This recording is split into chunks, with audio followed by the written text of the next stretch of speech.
Alright, hello everybody. How are y'all doing? Wait, there's a keyboard category? Yeah, there is. There is a keyboard category now. I can link you. I think I should have it.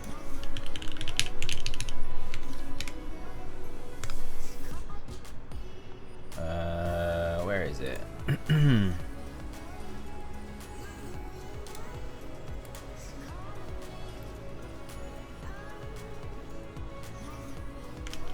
Here you go. There's the keyboard category tag. You can basically just bookmark that link and it'll basically show you like the ones that are marked with keyboards.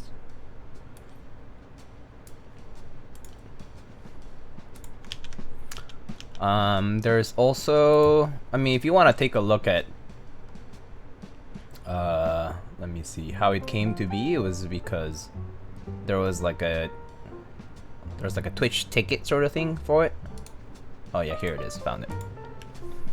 It's a tag. Yeah, it's not a category. Yeah, no, it's a tag. My bad. Yeah, you're right. It's a tag. Yeah, that was like the Tim Keelis suggested it, and a bunch of people followed suit, and you know, we're like, oh, let's do it, and Twitch staff fortunately approved it, so pretty good turnaround too for that. What keycap set am I using? This is OG Cherry Desco, as it says on, like, literally exclamation keyboard says it at the very end. Keycaps are from OG Cherry Desco terminal keyboard and assorted novelties. Yeah.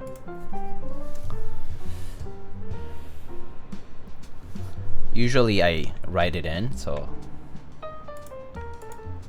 the boys look cute today. They do.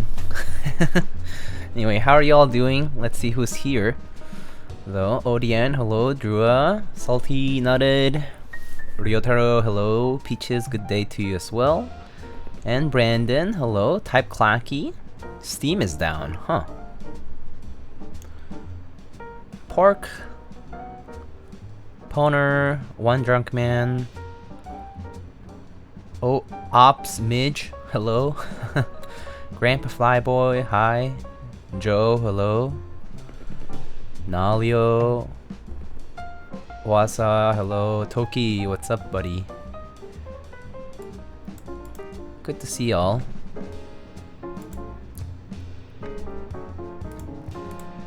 Does that duck have an internal brass weight in it? No. Actually, this one does not have any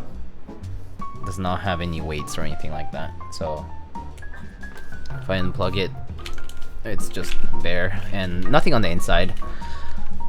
Thanks for the stickers. Oh, no problem. Drew, you also got the stickers? Oh, nice. Finally. Took a little while, but I'm glad you got them without any issues.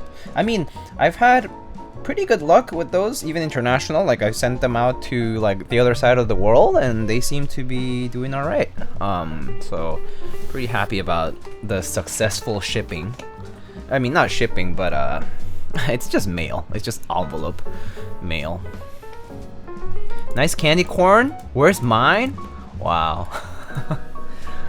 So nice. I love how it pops against silver. It actually looks really good.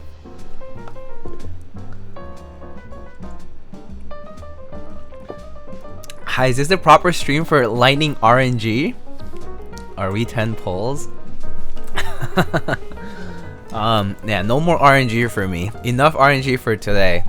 So for those who want to know context, I play Genshin Impact, and today I rolled Engulfing Lightning, which is the featured weapon on the weapon banner before the banner closed. So I got lucky. Anyway, so let's build, shall we? So I want to show you something kind of cool, guys. So first of all, this was for the same client, right? But I built a Texas macro pad. I built a Texas macro pad for the same client. Kind of cool though. Is this my favorite keyword? VTuber. Hello, hello. Yeehaw, brother. Yeehaw, brother. But yeah, pretty cool. It just uses a Pro Micro. It's a 3D printed case, so pretty simple. Uses QMK as a knob, as a star knob for it. You can replace the knob for, you can replace the knob for anything else, but it's part of the kit. If you get the keycaps and everything. Pretty cool though. I don't know what they're gonna use it for, but it does work. So yeah, something random that I figured I should show.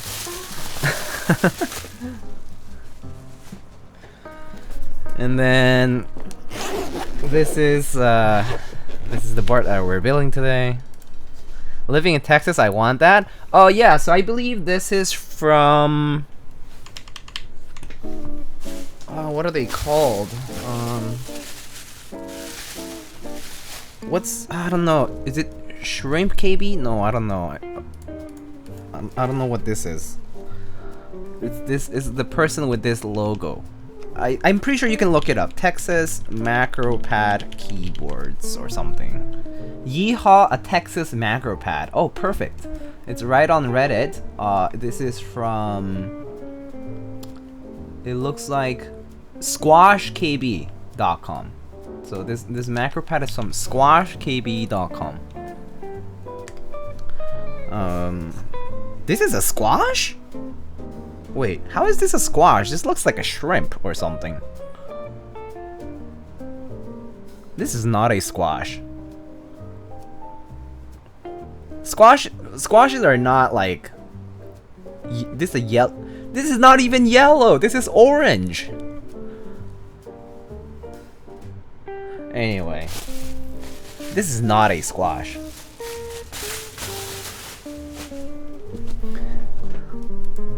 JWK on FR4 half or full PC? I say FR4 half. Why not?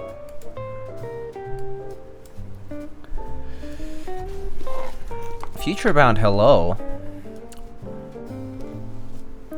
Alright, so we got this stuff today. Looks like we have some CannonKeys polyfill for the board. What is this? Bump-ons and screws. O-rings for the plate. Our PCB, which we should test. And then the FR4 plate as all the CannonKeys kits, the Brutalist series of keyboards, they all come with a full FR4 plate. Pretty nice. Can someone explain what the point of a half brass plate is? That it's made out of brass and that it's not a full plate, right? No, but honestly, it would definitely be pretty stiff sort of typing, or no, like pressing on the modifiers, I suppose, or maybe even the numero, depending on the layout of the board. But yeah, it's a little silly for sure.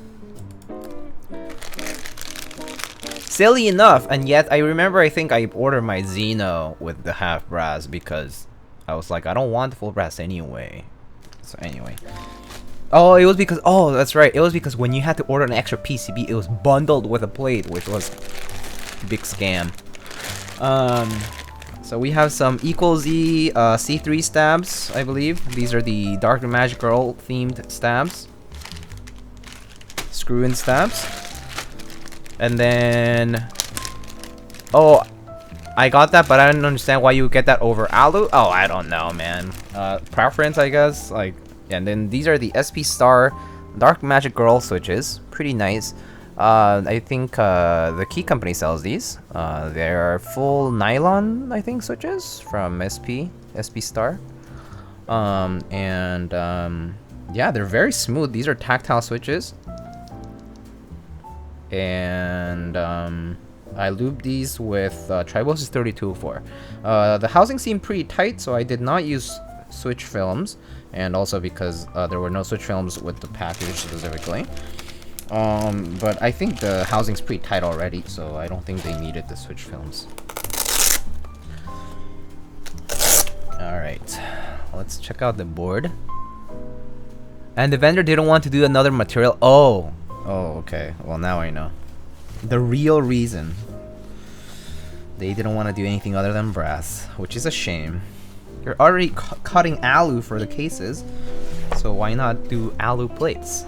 Alright, so here we have our black Rekt1800. Very nice. Very simple case.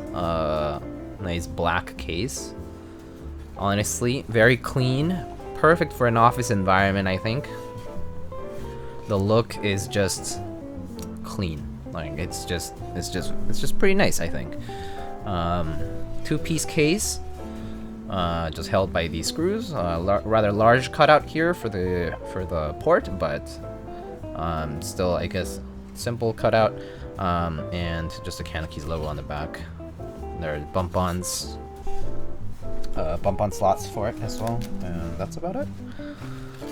That's a pretty good black finish. Yeah, I do agree. It's pretty uniform, and it's neither matte, I would say, nor very like glossy or shiny or like reflective. It's like just right in the middle. Pretty smooth finish in my opinion. So I think it looks good.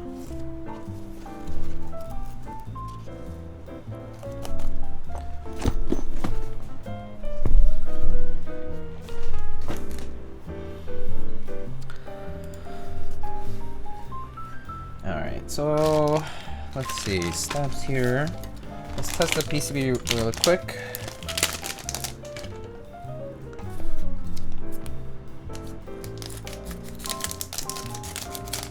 Ooh.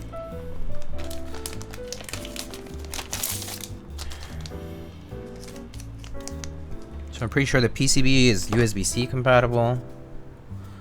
And QMK via, of course. It's not flash, we'll flash it.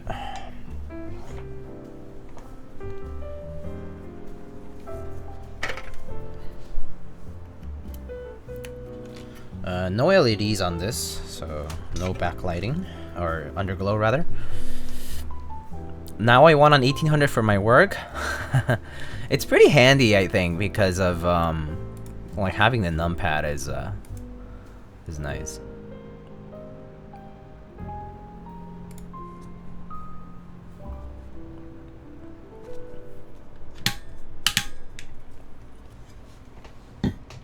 Alright, let's see. Open up VIA here. That's my macro pad. Okay, cool. Shows up right there. Just gotta change some layout things because I don't use caps lock. But the rest should be 625, and everything else is kind of normal. Alright, let's just test really quick here. Is that Trinity XT? No, it's a TCV3. It's an exclamation keyboard if you just want to check out the details of the current keyboard that I'm typing on. I love CP1800s. CP1800s are nice. I used to have a TXCP and a SAIB CP, which is was like a Korean one, simple as is best. It was pretty nice. I actually really like the sound on that, the Saib or SAIB CP. That was a pretty nice board. I also think I had a CPSQ for a very brief bit. I checked out an LZ CP for a little bit. That was okay too. What else have I tried? CP 1800 wise. I mean, I have a Blackbird, Duck Blackbird. I definitely have something for duck boards because they're my first like big boy custom. And I kind of enjoyed the aesthetic of duck boards anyway, so always got a few of those. Have had like Eagle, Viper, Octagon. Yeah, just overall, they're good stuff. Then I have a TCV3, of course. I haven't had HBCP or Austin. I've seen an Austin in person and an HBCP in person as well. but have not owned them myself. Orion's very lit, yes. I actually, that's actually one keyboard that I have not owned. I've built Orions, but never owned an Orion. I don't know why. I guess I just never. Oh, I guess whenever the Orion ran, like the V3 or the V2.5, I actually didn't have money to buy it. I was tempted to, but I was just like, you know what? Like I'm just gonna save because I should be responsible. So yeah, I ended up skipping on Orion, like V3 and V2.5. Yeah.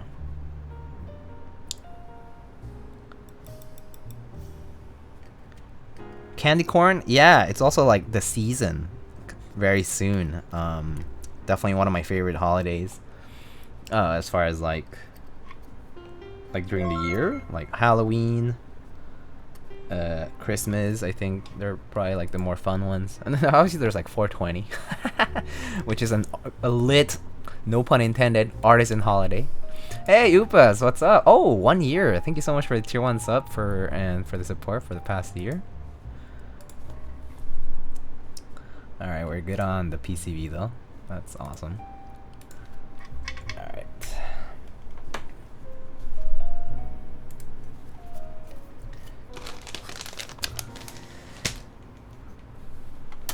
I made it? No way? You made, what do you mean you made it? Oh, as in, oh, cause you came out of work pretty late, right?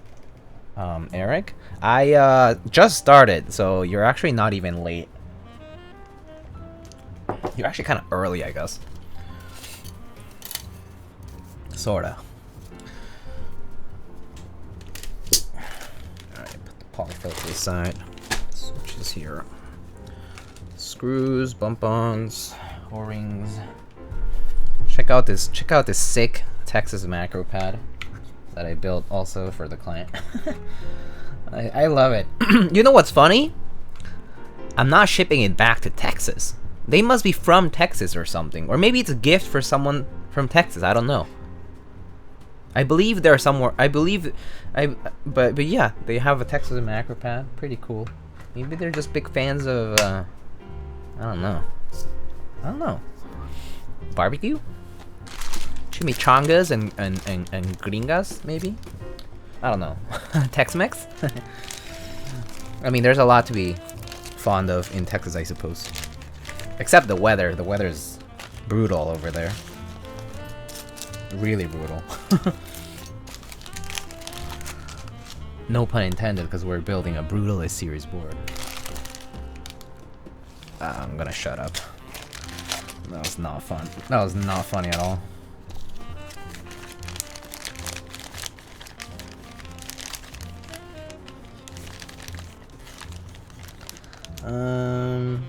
I don't think I'll really need the O-rings, but I'll just have them around. These are stabilizer pads apparently, but I don't think I need these. Yeah, these are like stabilizer films or something, but definitely don't need these. It's basically the equivalent of Band-Aid mod, so yeah.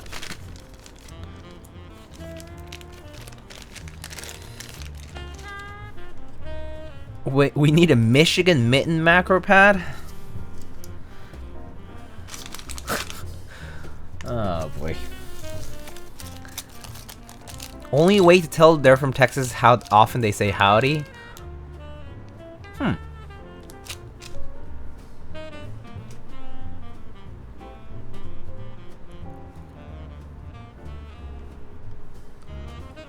Also, how often do you switch around your keyboard collection? Pretty often. I think I would probably switch boards every 2 days or so at least. Probably.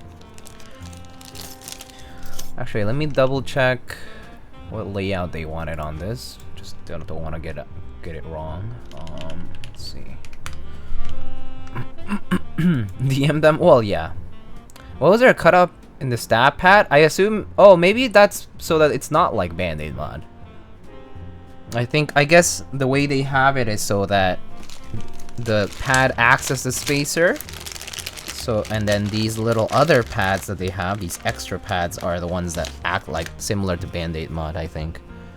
So there's like these rectangular pads, which I assume can go under that like insert portion, and then the opening, I suppose, is just so that it's not like the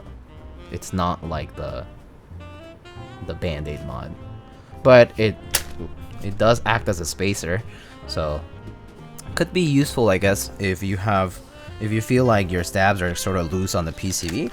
It shouldn't be the case for regular thickness PCBs, honestly. It could be useful for like thinner PCBs. Plot twist, they're foam for holy modding. Oh boy. So if it's foam for holy modding, does it mean they did it before Mr. Who came up with the holy mod? Was it some friend of Mr. Hamaji Neo? Something like, yeah, I think it was something like that. Alright, let's see. They wanted one layout here.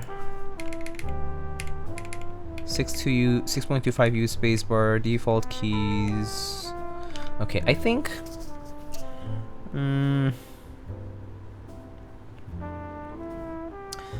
because we don't have a full, like the 1800 layout, normally this part is compressed and it has yet another row of keys here. I think because we don't have that, I think I'm gonna do regular 2U numpad key. That way it's more like a full-size default. So regular 2U numpad plus key and entered key, and then split 0, of course. Yeah. Are the Brutal series keyboards on CannonKeys in stock? Yeah, they're constantly restocking those, so it's pretty nice. Cause yeah, so you can check pretty much any day, and I feel like something is gonna be there. I'm not sure if every layout, but they do stock them pretty often. Do you prefer CP1800 or FRL1800? Ooh, that's a good question. To be honest, I would say that if I'm already gonna go with 1800, I would say I would prefer it with the function row. Yeah, I do like the FRL, the idea of the FRL one, like the Blackbird, but if I'm already going that far to getting the numpad attached, might as well get the function row. Yeah, I think that would be my reasoning here. Just might as well just do that. Alright, so regular backspace, this, enter, spacebar, and then I'm gonna need one more step.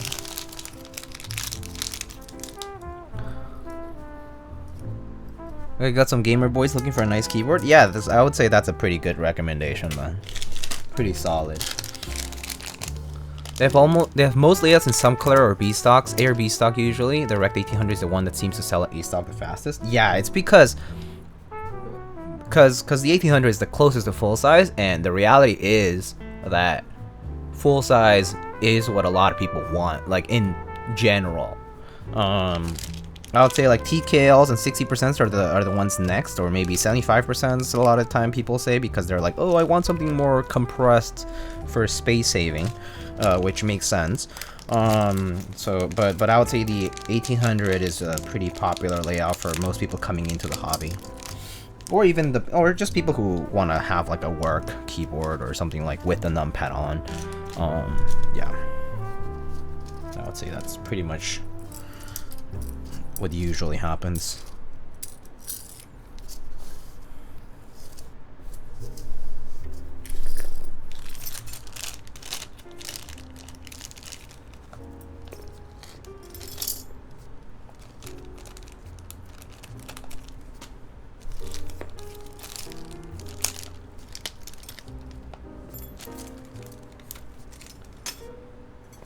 Need that SAR, please? Oh, yeah, the Zambumon SAR would be nice. Although I think Zambumon's been lately just been teasing the lens. I think that's his 65. I actually forgot suddenly what the layout it was. Spacing out here. Yeah, 65. Okay, yeah, 65. Yo, the Lilac and Frost Witch. Ooh, let's go at him. Go for it. The lilac actually looks pretty lit. The ones on CannonKeys. Plus no blockers. Yeah, I think if I would get the SAR 1800, yeah, I would just get the full thing. Yeah. The fear of losing the numpad. Once it's gone, I don't miss it. That is true, actually. I also made that jump, and I never missed it. I did miss it occasionally when I was doing, like, tons of data entry. But I just bought a separate numpad afterwards. Instead of having a keyboard with the numpad, I just bought a separate numpad to just plug in whenever I needed to use it more intensively. So yeah, it's kind of nice because you do save a bit of desk space doing so. Yeah, I do use numpad, so personally I not as much lately, but I still do. Sometimes definitely have lots of spreadsheet work and whatnot, so yeah.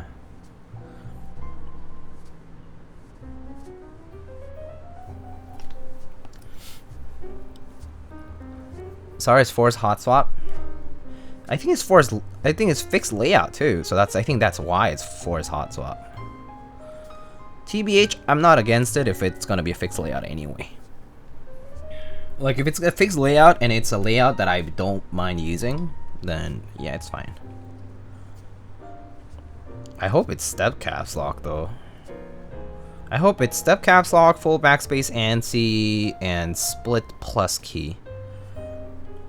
I hope it's not 2U plus key, because on 1800, on regular 1800, I want split plus. Yeah. Oh, it is? Cool. Fixed layout, just not one I prefer. I see. Wait, what layout do you normally use if you don't prefer that one? I think the one that is it, oh, for numpad. Oh, I see. I see. I might get one eventually if I need it. My work is mostly just business emails and stuff now, and not spreadsheets, so I really do a lot of data entry. Yeah, Copycat, like it's pretty much the same for me. Like, I had a period of time I was doing a lot of data entry, and then nowadays, yeah, I think I probably just write more, and like code, but like I don't really need numbers that much. At least not in the sense of having to crunch formulas out or and whatnot.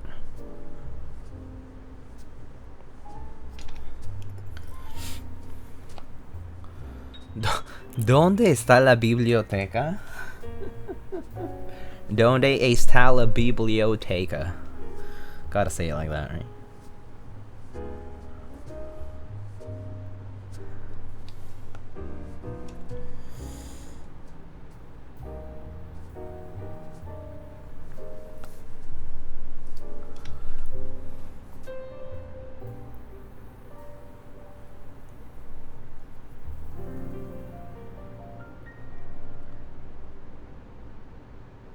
Mi nombre es número uno. Oh boy. ¿Dónde? ¿Dónde? Kanye?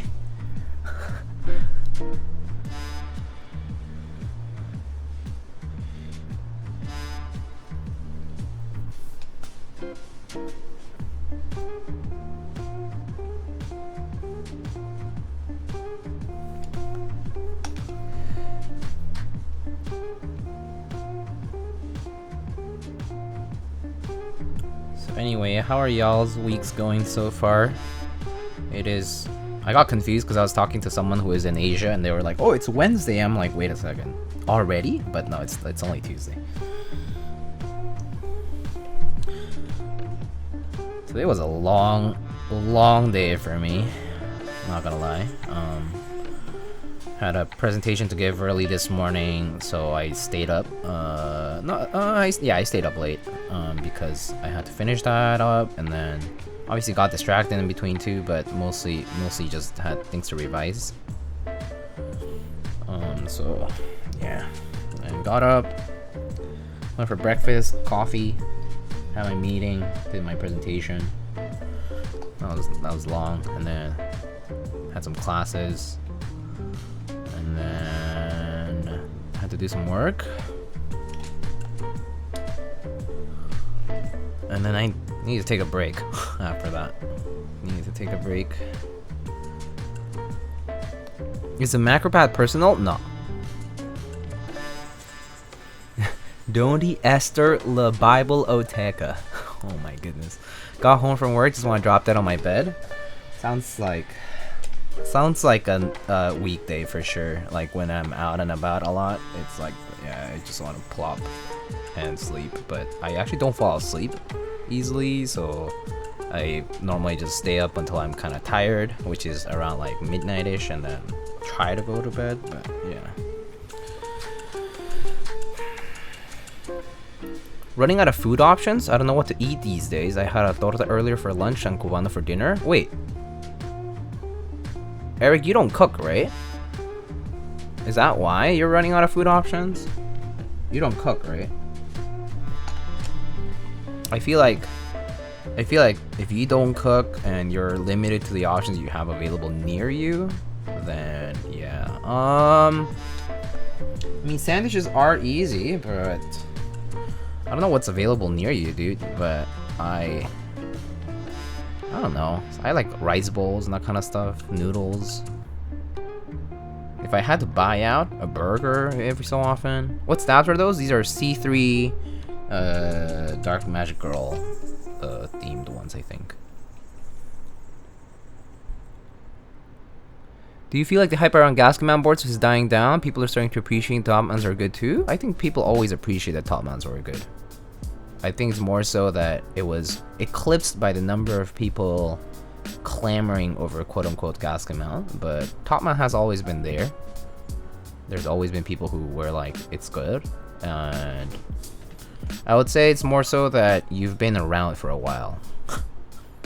To be honest, I don't think it's dying down. I think it's just that you've been around, so you're kind of just seeing the lay of the land, okay? You're kind of just really seeing what's out there and what people are saying, instead of when you just come in, you kind of pigeonhole yourself because you kind of have a bit of a tunnel vision for whatever is the best and the newest thing, which for a while it was like, yeah, gas command or whatever, right? So yeah, I would say it's the hype and the how common it is still quite alive. It's there. Like there's tons of gas command keywords, and they're most definitely being pumped out all the time. Is definitely just that you've kind of seen a lot of it now, and kind of feeling like the other part is highlighted a little bit more. Top mount never stop being the best. That is the correct answer. I mean, it's great. They all have their pros and cons, I think. I personally like the different mounting systems for just different reasons. So, but top mount is certainly just reliable. Like putting some screws into the top case, easy. Applying gaskets yourself to the case, pain in the ass. Have someone else do it, might not end up the way you like.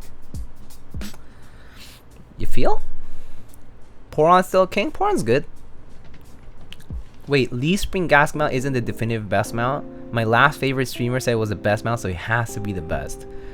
Your last favorite streamer, meaning that's not your favorite streamer anymore. So the credibility of said last favorite streamer must have dropped down, Mason. I know you're just messing, but gaming company revealed a new 65% gasket mount board for 160 bucks. Is that the that's not the Keycap Q2? That's a different one. It's PE. Oh, the foam thing. They have Dura V2 steps included by default. Nope, a new one. Oh, that's cool. Good for them. So they must have just kind of peeped into the mechanical keyboards hobby and been like, oh look, everyone uses Durox stabs. Most people use gasket mount, and we can certainly do this. And probably just kind of went from there, which is smart, to be honest. And then try to obviously get it all the way down to a price that's marketable for their specific audience. Smart. Supposedly they consulted with people from the community. Imagine consulting people from the community. Imagine that actually asking for opinions. Wow. Doing field research? mind-blowing. Some people don't. I'm just saying. Some people don't do that at all. Some people just kind of dive right in. Or companies in this case.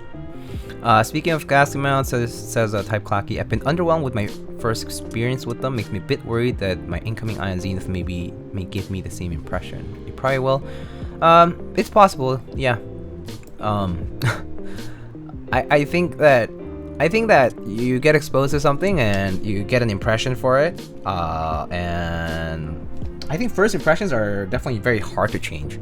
But I think as long as you keep an open mind, I think it's fine.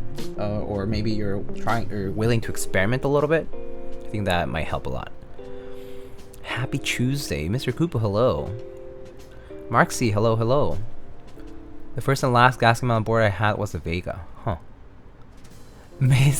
Me messing around? I would never.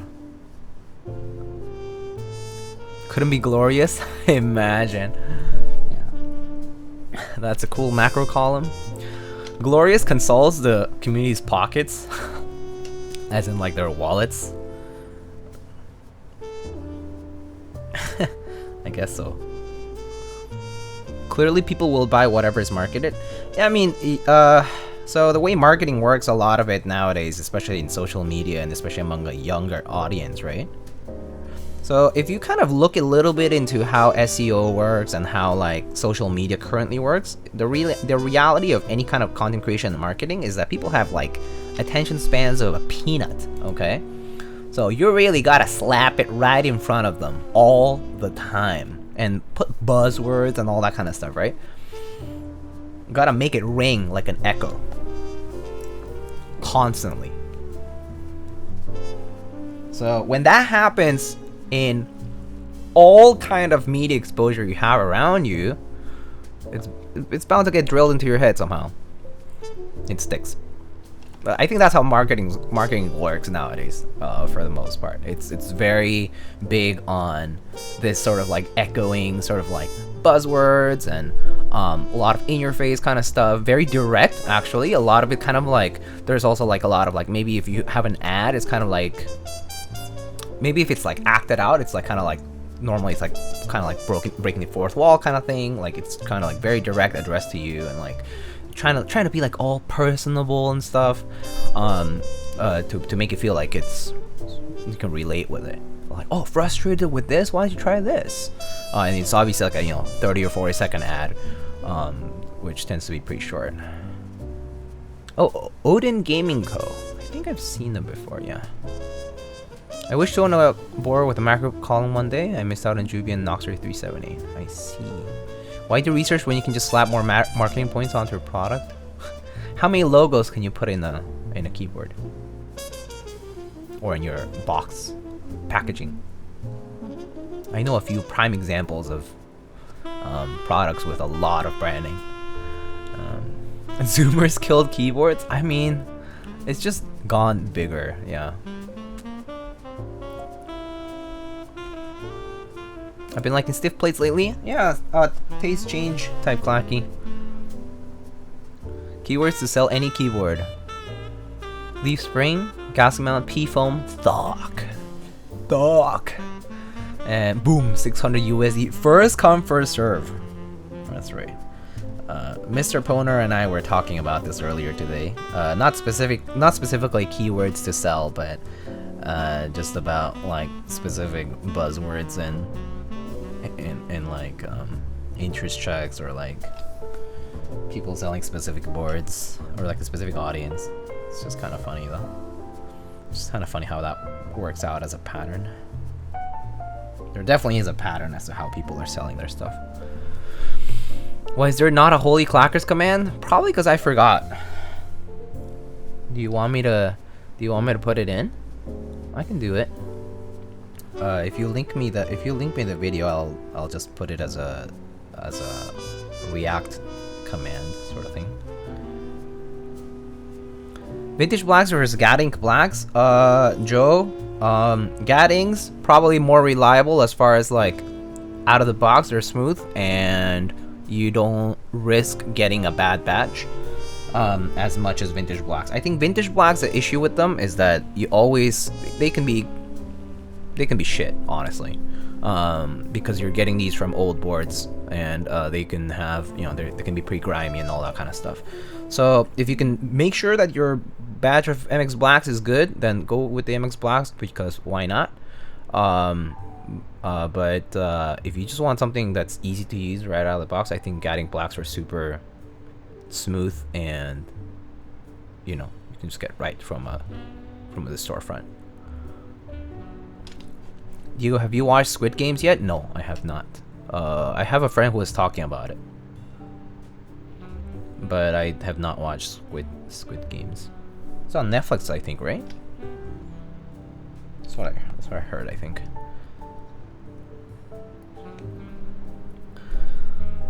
They're 30 years old and could have rust and leaves, etc. Yeah, exactly.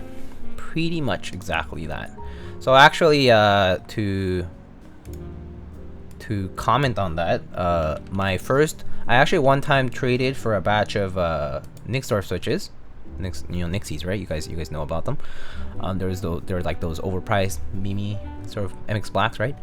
With the milky top. So I traded for a batch of those, and I pretty much replaced all the switch bottoms on those because they're trash, pretty much. Probably corrosion and just in general, like, pretty scratchy. Just replace those with regular, I think it was just regular MX black bottoms, like the 5-pin ones, and that turned out to be perfectly fine. Fortunately, the stems were okay. It was just the bottoms that were pretty bad. So yeah. But yeah, I mean, just goes like anecdotally, right? All right, like I didn't risk much by doing that because I traded, and it was not like I didn't like over trade sort of for things, but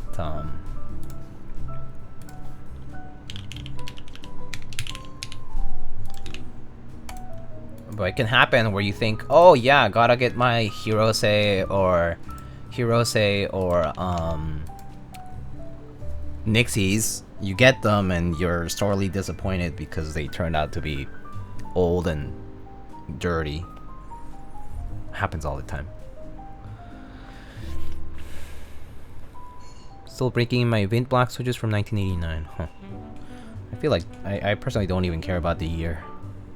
I think I feel like I've gone through so many MX blacks, like old MX blacks, that I do not believe, like, there definitely is a bit of a like the fact that a lot of these like pre-90 something MX blacks tend to be pretty smooth and all that, and that after that, like, they definitely, like, in general, like, the production units were just not consistently good. But as far as what year is better, or like whether older is necessarily better, I cannot like correlate that. Just because I've gotten switches that were pretty old and were pretty bad, and there are switches that were much newer that were pretty good, and so on and so forth. Like 95, 96 switches, like 1995, 1996 switches that were pretty good versus like 80 something that were pretty bad, and so on. But yeah, I've gone through like hundreds of those. Like, I mean, at this point, I've probably gone through like over like 2,000-3,000 MX blacks, probably more.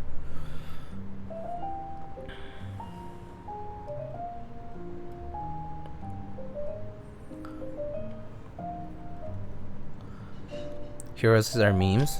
I mean, same with Nixies. It's the same.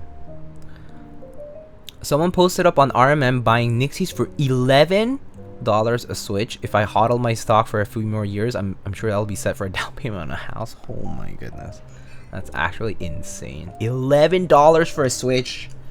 Jesus fucking Christ. Why though? Heroes were always garbage and now people collect them. I don't get it. But I gotta get that translucent orange stem that's gonna destroy my keycaps, you know?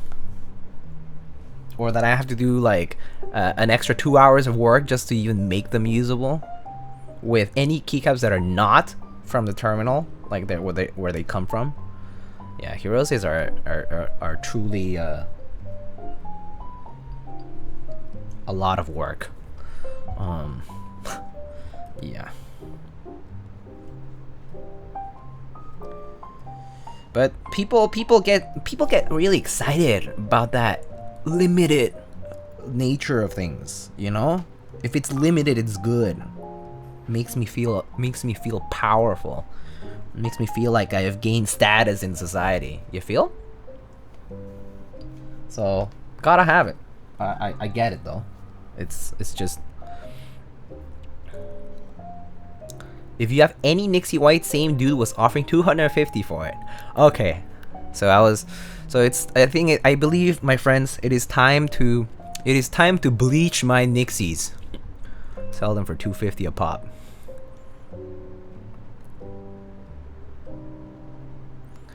I'll be rich.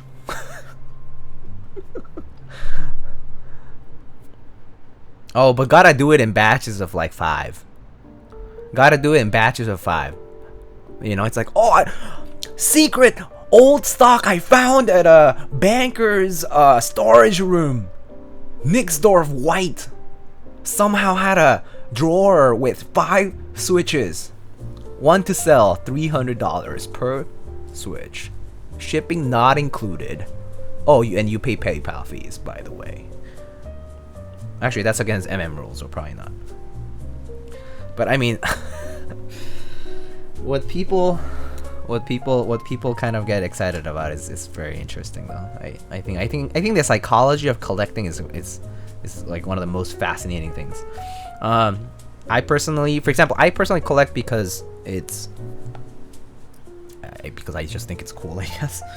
But I personally don't really derive as much enjoyment as people do from the limited whole, like, oh, 1 off, 2 off. I think, okay, personalized is nice. Like, for example, I actually understand collecting like in artisans, right? Well, I mean, obviously I have a bias, right, towards artisans because I do collect them quite heavily. It's that, for example, if you have a personalized colorway for you, because like maybe like the artist contacted you and was like, hey, what colors do you like? I'll make you something that, you know, is right up your alley. Okay, I think that's very special, right? It's like they cared about what you were thinking and they made it for you, right?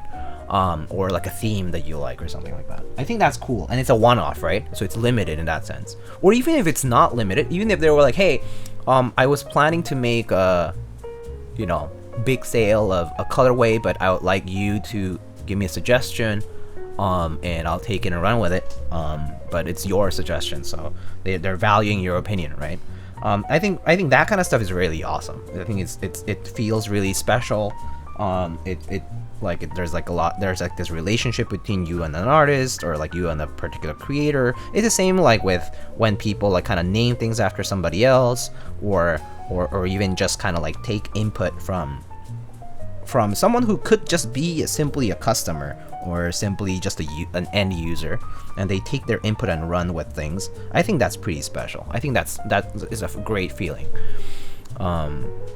But when it just is limited for the sake of, oh, like it's rarely found, or you know, it's kind of just like, oh, it's a one-off, but there's nothing else that's particularly like unique about it.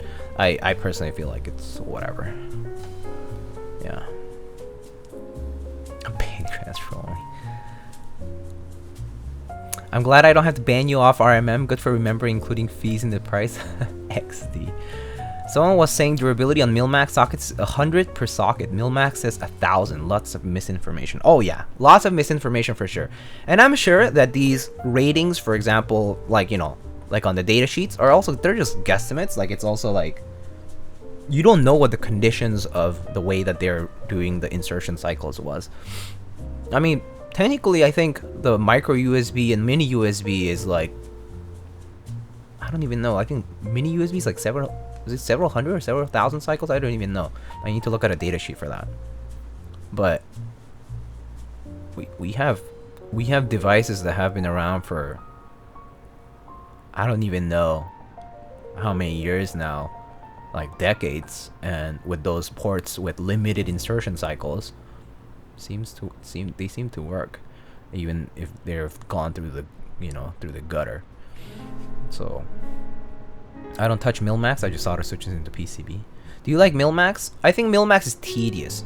That's what I think about Mil-Max. I think Mil-Max is tedious because it does require very, like, it requires like a little bit like more care to make sure that the socket's in place and that you know, it's flush to the PCB, that the solder doesn't go into the socket, that kind of stuff. Like, it requires care when you're working with them, with the Mil-Max sockets themselves.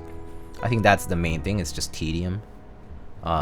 So for example, when people do commission, I've had people ask me, hey, can you do Mil-Max, like a lot of times before, and I'm like, yeah, sure, as long as you know, pay for my time, essentially, because it's going to be more time consuming than doing a regular solder build, because I'm actually paying very close attention to whether the solder is like not going into the thing, or like whether it's like completely flush and all that stuff, right? Like, I do take care of that when I'm doing regular switches, but it's much easier when you're working with larger parts.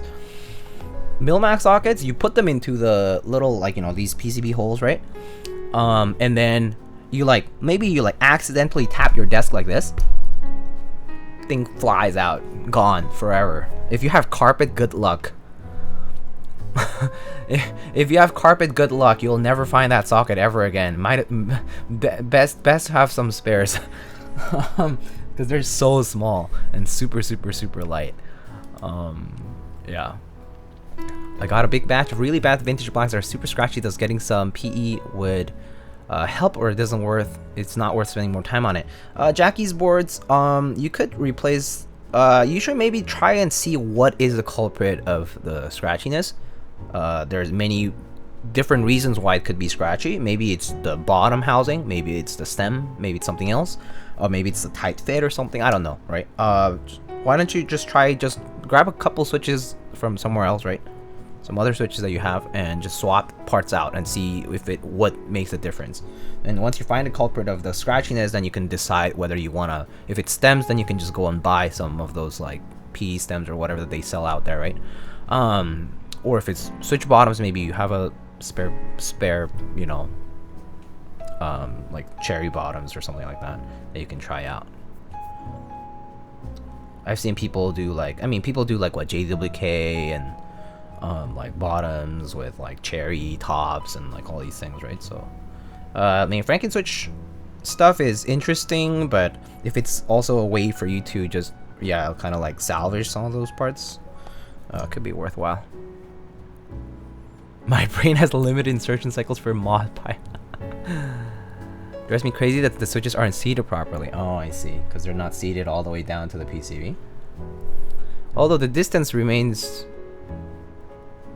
the distance would pretty much remain the same. Yeah, the distance between the plate and the surface at which they're mounted would remain the same. Yeah, the separation.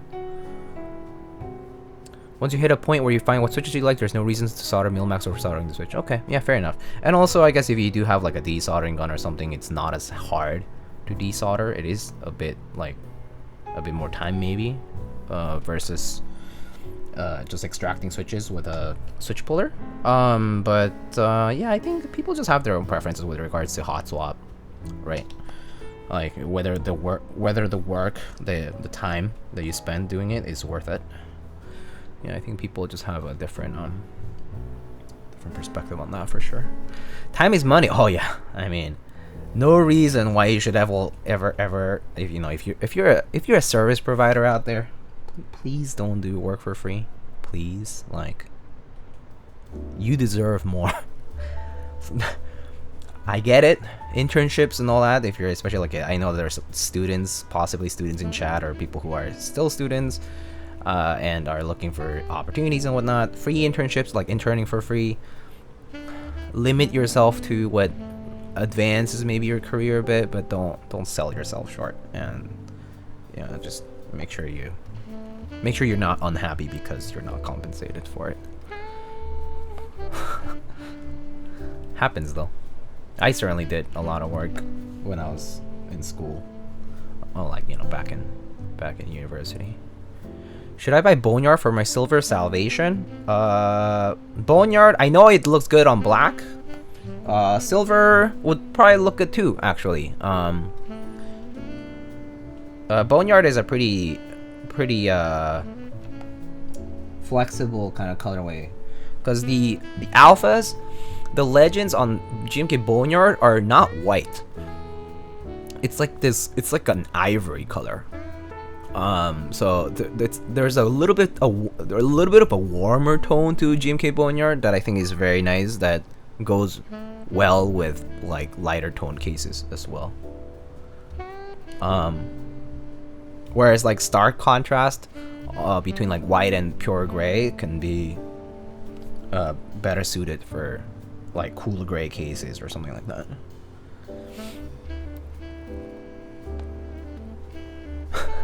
Me buy keyboard, me solder switch in PCB, me type like monkey, me test steps.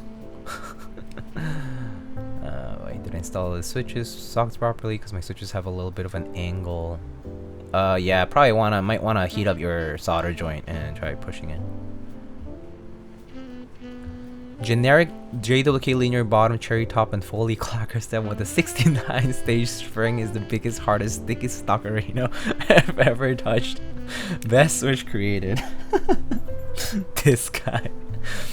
Mason really trying to make some new new Holy Clacker variation memes here.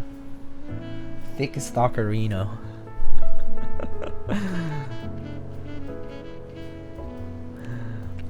IRC Boneyard looks really similar to Nines. Pretty sure Nines was made because Boneyard existed, by the way. Essentially. If you go look at the IC for GMK9s, it basically says like, oh, special recognition to Tom Berry for making Carbon R2 Boneyard. La la la la la la. So yeah.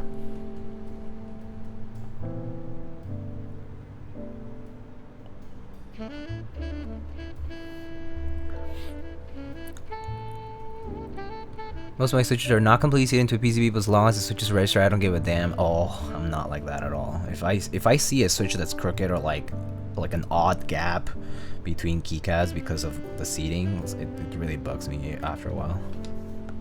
Like I first don't notice it, and when I see it, it's like I can't unsee it, so I have to go back to open it up. Oh yeah, Diego, do you know about the new method of modding AL switches? Practically restores it to OG feel. Oh really? What's that? Or what's that about, Type Clacky? I'm curious. What's that new method you're talking about? I'm very curious now. I mean, I know that people have done it. People have done like dry lube with PTFE and whatnot, or like mixing like a form of PTFE powder with like a solvent. I've seen that. Basically, it would be like an equivalent of doing like RO59, which is basically that. It's like a dry lubricant that you mix with a solvent, and then you apply that mixture and it cures. But yeah, I wonder what that is.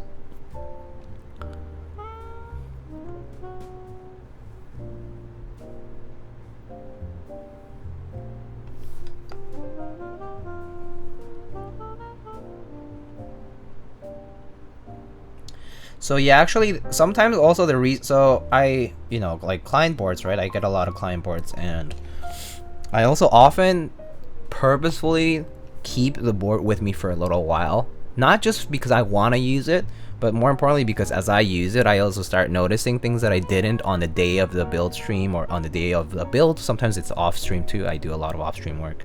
Where like, I'm desoldering and soldering things like in between things, or, like whenever time allows, right? And when that happens, and I'm like working with the board, so there are times when I'm like, oh, like that's super crooked, or there's like gigantic gap between a keycap and the other, and that's probably because it's crooked, or like just like not seated well. That's a good way for you to see whether a switch is not properly seated, is the gaps kind of, they're normally mostly consistent, and also there definitely is a little bit of play, by the way. There definitely is a little bit of play for some keycaps, especially like PBT stuff too, and like especially stabilizer like modifier keys. Stabilized modifier keys tend to have a little bit of play and a little bit of rotation here. So just keep in mind that sometimes it might look a little like banana, or it might look a little twisted, but if you just, you know, tap it along and see, it might be okay actually.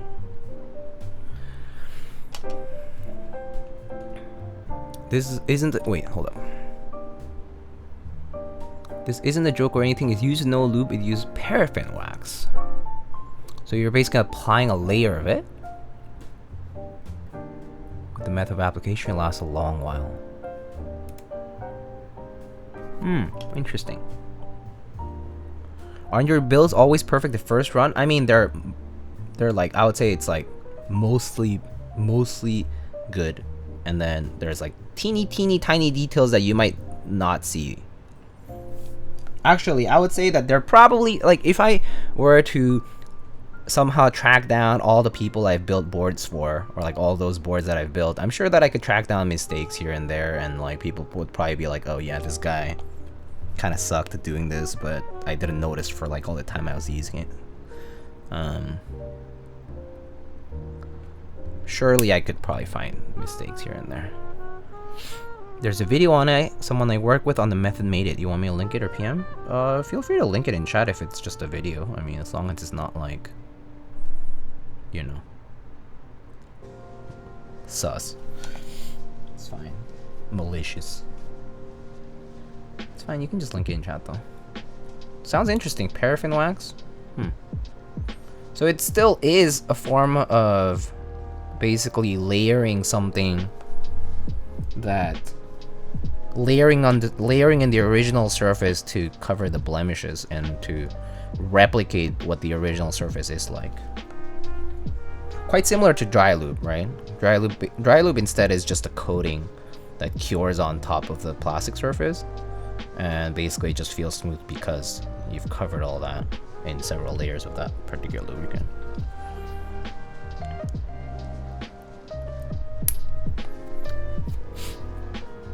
Is it inevitable for 205 to move around and the tick to come back? Yeah.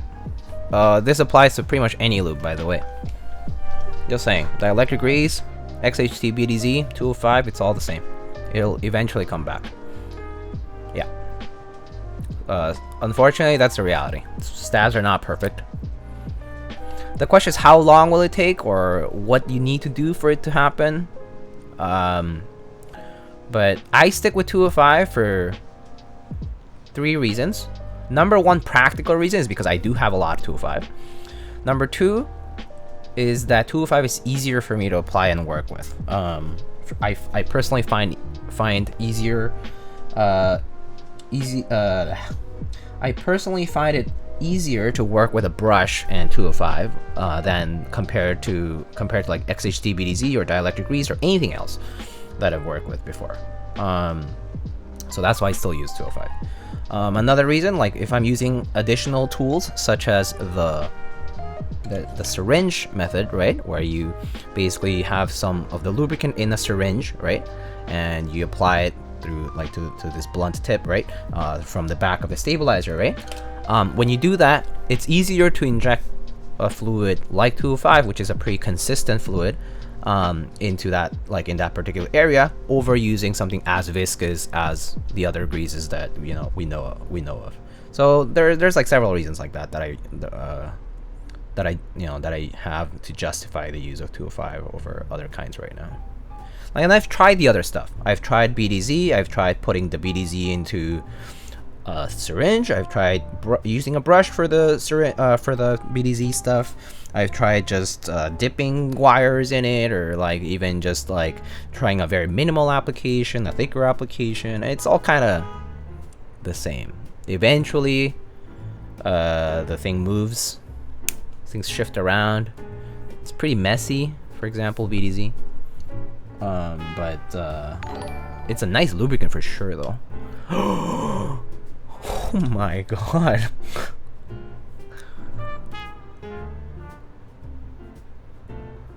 Is it a Savage? No, this is a Rekt1800. Hello. Alex Braid. Oh my god. That is a fat rate indeed, Eric. 569 viewers. Okay, this is a lot.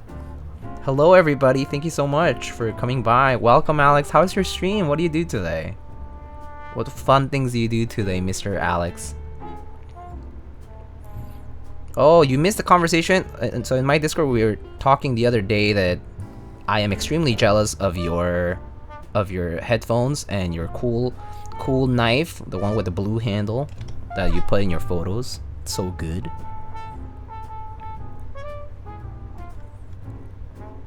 I built a 7V and a numpad. Oh, that's actually a lot of work. That's cool, dude. That's awesome. Have you seen this, dude? You like macro pads, right, Mr. Macro Pad? You need to make a Canada. You should make a Canada macro pad. Texas has a macro pad. Why does Canada not have a macro pad? We need a Canada macro pad. All of that, and you're not even jealous of his mustache. That's because I don't know what the life of a mustache is, so I can't feel jealousy. I can't feel jealousy of something that I have never experienced. Which is pretty sad, but it's okay. I think I would rather... Ignorance is bliss, you feel? Ignorance is bliss. I've seen that, dude. It's great. I mean, this is a 3D printed case, like with a PCB and a Pro Micro, but it works great. It's pretty cool. I like the fact that they also had that like Lone Star knob. Very Texas for sure. Very yeehaw. Also, what stabs are these? These are C3. These are C3 equals Z Dark Magic Girl stabilizers. I believe these were sold on the Key Company. Yeah, for the SP Star Dark Magic Girl and the Key Set collab. Diego, the TV died again? Oh, your ghost TV. Your ghost TV maybe needs a replacement at some point. Yeehaw! Hello, Courtney. Greetings. Howdy, partner. How you doing? Maple pad is what it should be called? Yeah, do it. I really want to see it happen. If Canada macro pad happens, I'll 100% consider getting one, because I love Canada.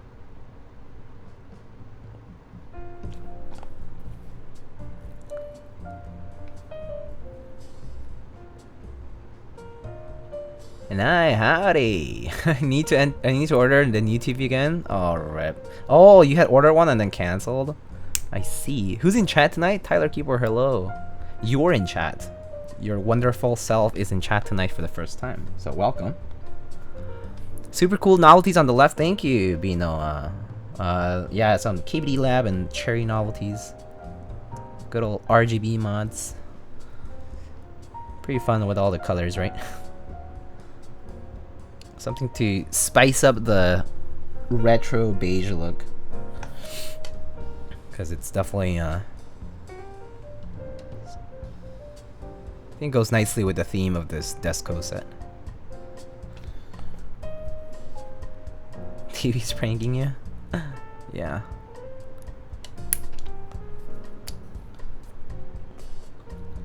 I really like this keyboard layout. Yeah, it's super unique. This is a Duck TCV3 exclamation keyboard if you want to see the like the details, but it's a Duck TCV3. So apparently this layout was made by Duck for one of his friends. His friend is actually a friend that he co-designs a lot of his keyboards with, and is actually a community member in Korea. His name is True Custom. So True Custom is also a keyboard designer, just like Duck, and True Custom does a lot of CAD. So apparently, I think the backstory is that he wanted a keyboard that had like macro keys and was fairly compressed, and like had left-handed macro keys for CAD and like other kinds of work. So I think that was the story behind it. This is what I like read one time, is that Duck's friend True Custom wanted a keyboard for CAD and other stuff, and people were like, let's do it. and so they made it. And then also it's called TCV3 apparently because it's like the third victory, which is actually more like it was also celebrating True Custom's third kid, the birth of their third child, and so they call it TCV3 for that reason. Whoa, we are getting a lot of raids tonight. Max on deck, hello. Osiris Chewy, how are you? What did you do today? Welcome, welcome, Max on deck people. Man, duck spores are so good. They're very unique. And at least during the times they came out, they're pretty unique. Duck has been around for like forever at this point. Yeah, wow. Hello, Max on deck and crew. Good to see y'all here. I hope you are having a wonderful night on this Tuesday night. Welcome, welcome. We're here building a Rekt1800 and checking out some and talking about some keyword history, I guess. If y'all have any questions, I guess feel free to ask. Kind of go everywhere. Talk about food. Talk about why you like certain lubes more. Oops, I accidentally put the wrong orientation on this one here.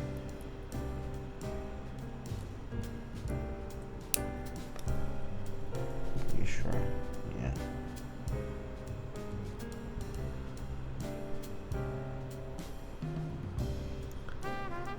Oh yeah, Diego, here's the video for the Alps restoration method. Thank you. I'm actually gonna copy it down and put it in a notepad somewhere. It really works. Official, unofficial Alps restoration method 2021. Very, very YouTube title. Very, very, very search-friendly YouTube title for that video. Very nice. Thank you. Let me put it down on my notepad here. What switches do you prefer for a polycarb plate? What type of switches do you like? As far as style, tactile switches, linear switches. Polycarb plate though, if it's like linear, I would say polycarb plate. I do like the sound of MX Blacks is very nice, but actually polycarb plate does go pretty nicely with a lot of the JWK switches I've tried, like alpacas or actually lavenders are great, like or Pinocchos. That kind of style of switch is very nice on polycarb as well that I've tried before. Gat Ings is really nice. So this one has Gat Ings on polycarb and it sounds and feels and sounds great. Got black ink switches is this. Where do you buy the Duck TCV3? I got it on Mech Market. And DJ dead conversation you can't have with normies. Well, I mean, I think everyone can ask any question, but happy to entertain like newbie questions as well as more complex or more involved conversations. Oh, about the fave lube. Oh yeah, I guess might be open to misinterpretation. When you talk about actually, well, no. You know, actually that's totally wrong. No shame talking about what favorite kind of lube. Why should it be weird? What's wrong with talking about lube? Nothing wrong with it. It only improves your experience.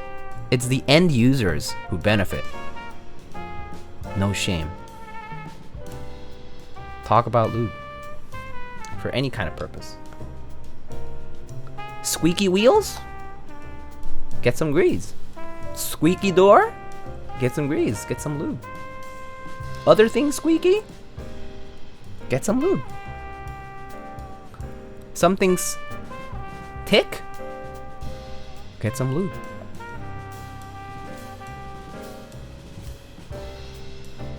In all situations, that is correct. In the end, it's all for the benefit is all for the end user. truly makes lives, changes lives, and improves them. And there is absolutely nothing weird about that. And I'm not being sarcastic. pretty honest about it. It is true though.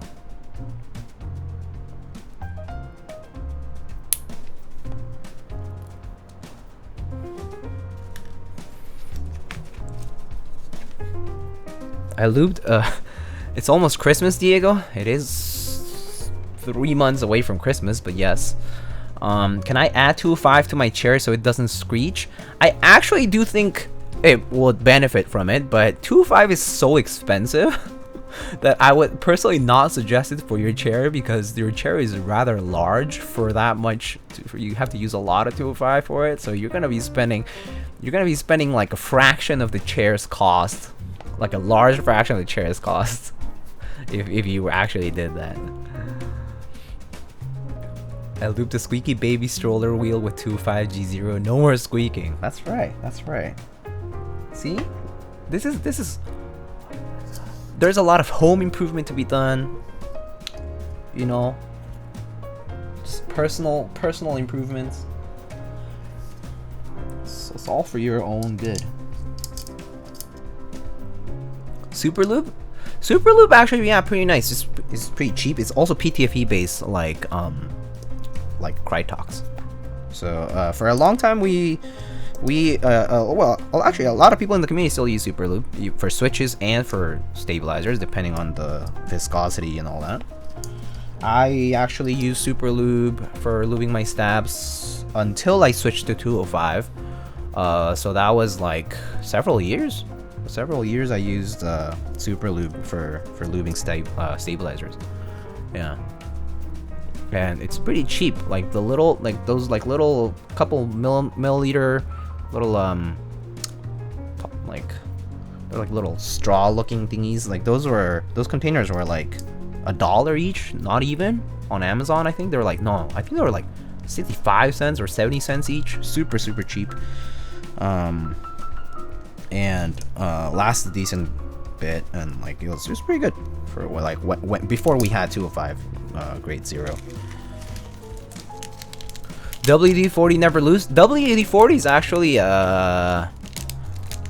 it doesn't work for specific applications. You actually should know that WD-40 is not the kind of lubricant that like most people think it is. It's fairly commonly misinterpreted. Fairly common misconception about WD-40. Frame rate is bad? Oh, shit, am I dropping frames? Damn. Oh no.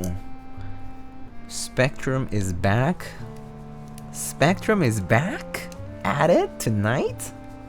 Unbelievable.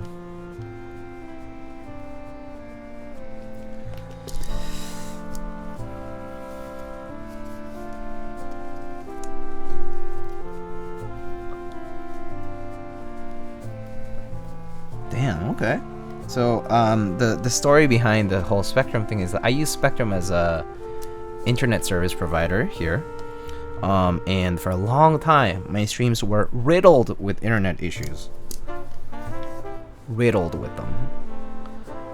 And it does look like I'm dropping frames a lot right now. So I am deeply sorry if I am dropping frames and I look like a PowerPoint slideshow.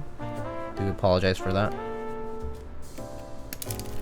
I don't mean to be a PowerPoint slideshow, but sometimes you just gotta stutter. Sometimes you just gotta stutter.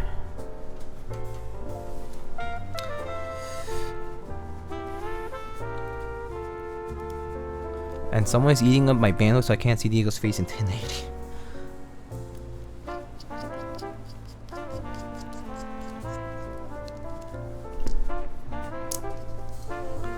But anyway, yeah, so for a while we had bad internet issues, and it looks like we still do have them right now, which is very strange. First time it came back right before I did my subathon at the end of August, so just about a month ago. I replaced my modem and changed a lot of my settings and whatnot, and it supposedly seemed to have resolved the issues with my ISP. Oh, this screw is kind of weird. I'm gonna throw the screw away.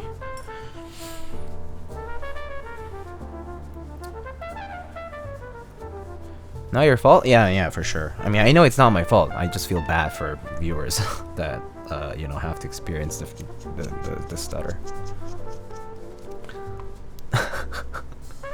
Haname says stutter on these hoes. It's dropping connection, not frames. Not sure if it's the same.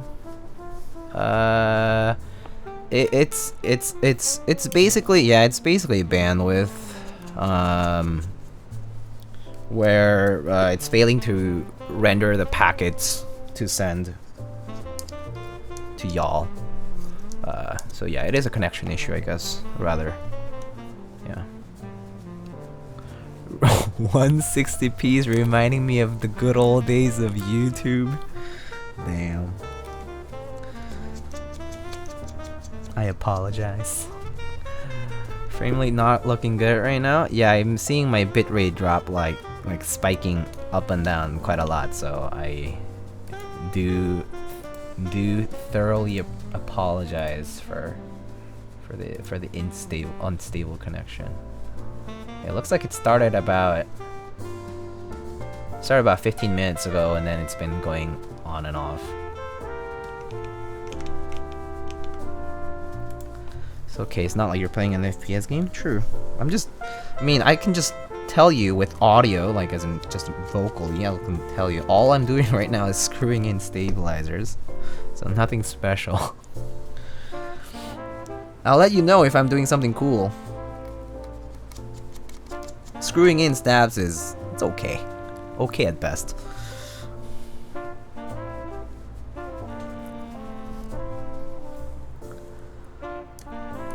Yeah, I guess my internet you know, should hit the fan for my internet. So it is what it is. Slideshow time tonight, which is a shame.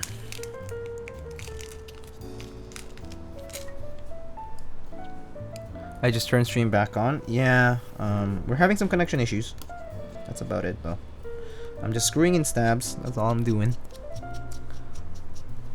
I think audio rendering should be okay. At least that seems to be the case for... at least that's what I heard when I was having a lot of connection issues. Like some people were audio only. Like I think Peaches is audio only every so often, and she said it was fine. Very nice PowerPoint presentation, Diego. I had a PowerPoint presentation to do today, so thank you. I definitely practiced for today. I prepared good material for today, for my slideshow today. Truly in style.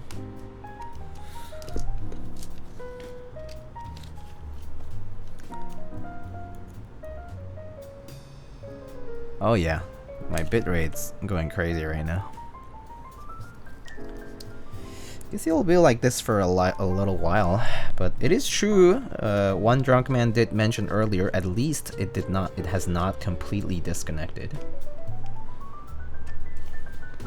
At least it has not completely disconnected.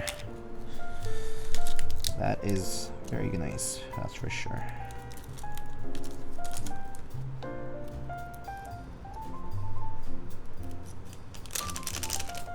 If the Rekt had a hot swap PCB, I would be interested.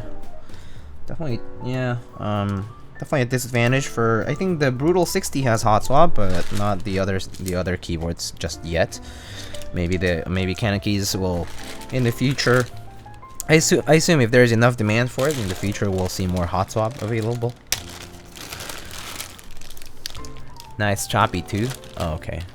Looks like stream is being filmed in a 2007 Nokia cell phone. Just trying to get on that retro challenge tonight. So yeah, I guess y'all, I'll see a lot of people drop in here because just like my friends. Hello, Manoli. Hi. Don't you read straight from your notes, noob? You mean for my presentation? Imagine doing that. Imagine just reading straight from your presentation notes.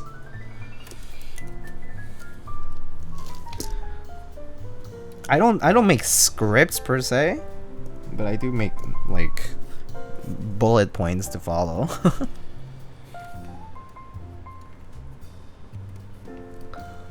It's the raid, Alex's fault. I wouldn't blame it on Alex, but it is true that Alex and I have quite regularly have had internet issues. I think he was complaining about it on Twitter the other day, or I guess it's been probably over a week now. Oh, it looks like it's sort of coming back. The Brutal doesn't come with a PCB though. I think you can choose a PCB to use, and there's hot swap options. How's the build coming up? It's going well. Aside from some connection issues for stream, or the build itself is going very well. Put on the video recorder filter.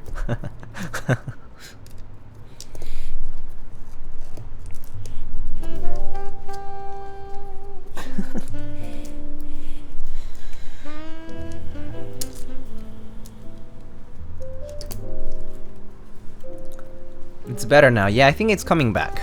I think the connection is coming back. So maybe you can try. You can also just try refreshing or doing like a play and pause and play, and that might help.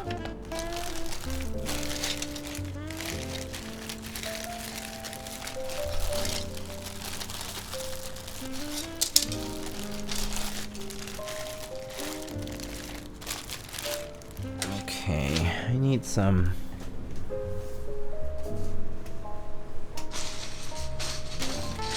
Oh, you know what? Let's see.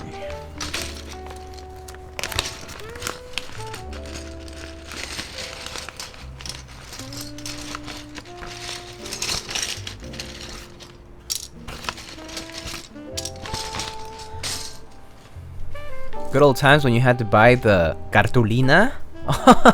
Cartulina. Oh man, that takes me back. Oh my god, that takes me back. That's really, man. That word just on its own is like big throwback to my childhood and like to like school years back then, back in Mexico when you had to make the cartulina, the poster for your presentations and projects. The stream, it lives. It does. It does. It does. The Key Company has a similar offering, the TKC1800. The TKC1800, yeah, it is a bit different. So the TKC1800s are essentially repainted cherry cases, old G80, G81 cherry cases, and they've been repainted and refinished and then sold with a PCB and plate. That's pretty much what those are.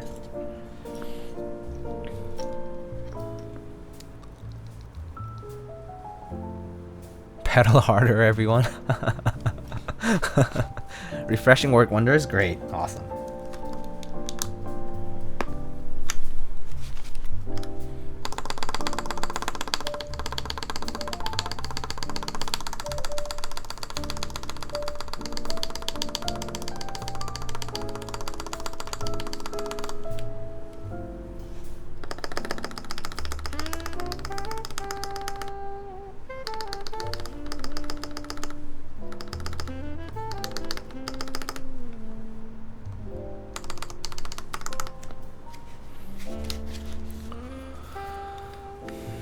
Beating the shit out of each other with a cartulina after that.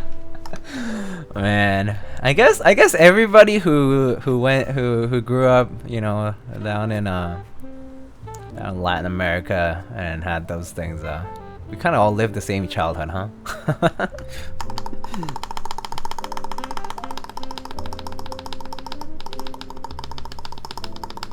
True. Gotta put that rubber band on and try to roll up your poster as as in a thin, like a thin roll, as thin as possible for the roll, so it actually hits harder.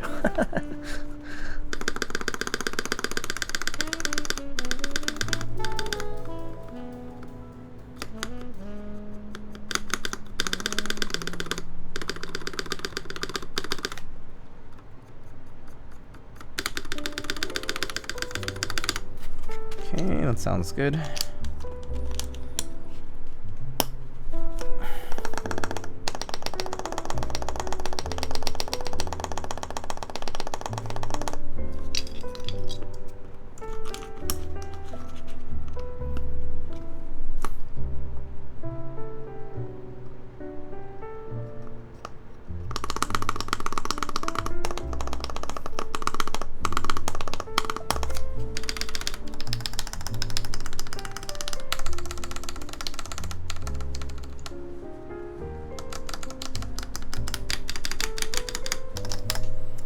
Alright, the tighter roll, the thockier the hit. Oh man. Oh, good times. My Rekt is really hollow. Curious to hear how this one will turn out. Yeah, we can see. I mean, we do have the polyfill as well if it's an issue. We can try it without first, and then if it does sound hollow and maybe the polyfill seems like could help, then we can put it in and see how it goes. Where's my, So, I did want to show a key set today. This is from Nice PBT, and this is sold by CannonKeys. So how do you like the tactility of the SB stars? It's pretty nice. Definitely the bump is at the top still though, so definitely similar to the Boba U4Ts, maybe a little lighter tactility actually, but snappy. Bump is at the top though. It's not a middle of travel bump. It's at the top if you're into those. Alright, so we have Nice PBT Elderberry here. So this key set actually is being sold over at CannonKeys. I can link it in chat. But basically, we're just gonna check it out here, and maybe there will be something after that. But yeah, it's being sold for $75 US over on CannonKeys. And there it is. So, and it's you know, kind of purple, pinkish, like pink alphas and purple legends, I believe, for the set. And basically, we're just gonna check it out. Last stream actually, we checked out the CannonCap's Winter Tundra set. And we put it on a Tengu. You can actually check out the build stream for that over on my YouTube channel. And so this is the sleeve for this package. Kind of shows the colors of the set. And yeah, it indeed does have a backspace peaker. All right, how well can Diego sell this to me? This isn't my set, but I'll sell it to you for $350. Just kidding.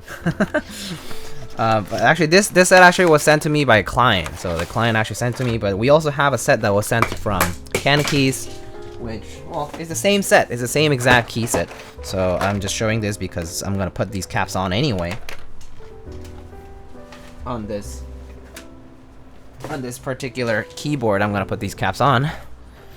So might as well. It's a two birds one stone kind of scenario here, where we can check out the set and also put it on the board.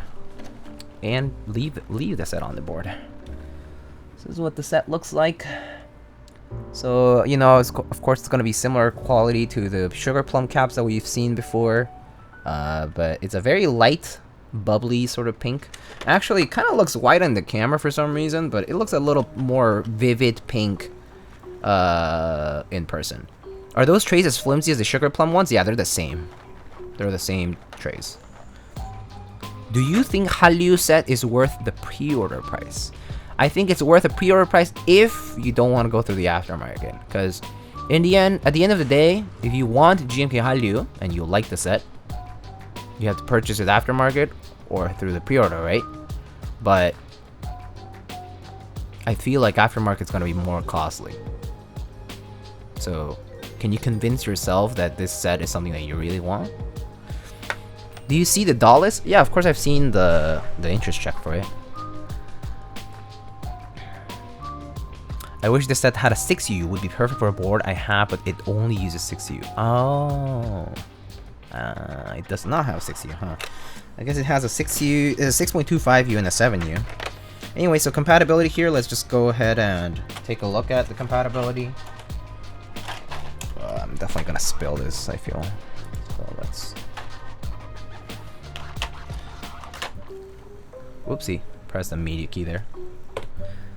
It's next song. Alright, and then we have numpad, F-row keys, which look pretty nice. Oh, it includes a keycap puller, so that's kind of neat. Includes a keycap puller. Oh, these kind of came off, but looks like it has split spacebar compatibility, numpad, ISO enters, and some extra stuff. Accent arrows, some accent arrows, and of course compatibility for bottom row. For bottom row, yeah, split numpad, the step caps lock, numpad stuff, and like 7U bottom row stuff. So it looks like it has it all. So pretty much pretty standard full compatibility. It even has an extra B. So this set actually does have an extra B. So I did give the feedback about the CannonKeys Winter Tundra set to Mr. Upaz and Anna Olive Tree over at CannonKeys, and they said that they're planning on adding the extra B to their new CannonKeys sets. So you'll definitely see that improvement in future iterations of these CannonKeys sets. Oh, and to answer the question, I think somebody asked in chat last time whether Nice PBT and CannonKeys are the same manufacturer, and the answer is no. They used the same template for like the font because CannonKeys worked on the font and all that kind of stuff themselves, and so they used the same template for the CannonKeys and the Nice PBT stuff. So that's why it looks the same as far as like the kerning and the font and whatnot, but the actual manufacturing and the actual keycaps are from a different place. They're from 2 different places. Yo, Invis, hello. That macro pad, beautiful. Yeah. Yeehaw. Hold up, this isn't GMK? Yeah, no, not GMK.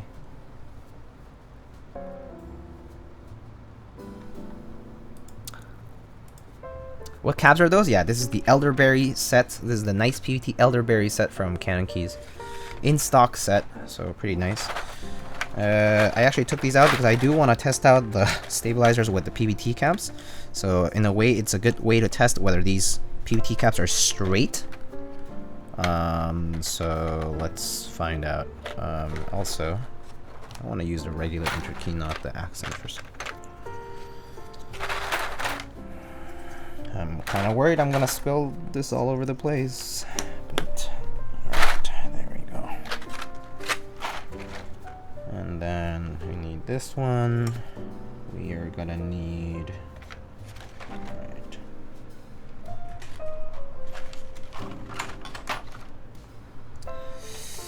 It's gonna need the enter key, backspace key. I wish these CannonKey sets would have icon plus text mods. Yeah, that would be cool. Certainly more things to worry about if you do that. Because, well, that's more letters. More words to put on the die sub for the caps. So, more possibility of errors.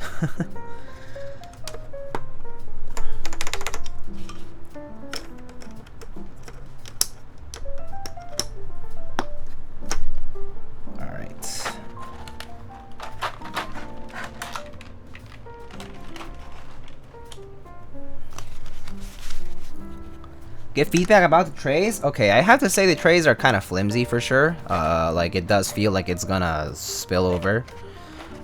Because they're very thin and they're very light. But as far as containing the keycaps, they actually do a pretty good job. The trays are fairly deep. So they're like about yay deep, so they do cover the keycaps fully. And each of these individual slots actually, like it says enter here, and so you can actually see what the keycaps are going to be. So that's kind of nice. So that's a nice part about the trays. But yeah, I personally really think that compatibility for this is pretty good for 75 US. Yeah. All right, let's check out this.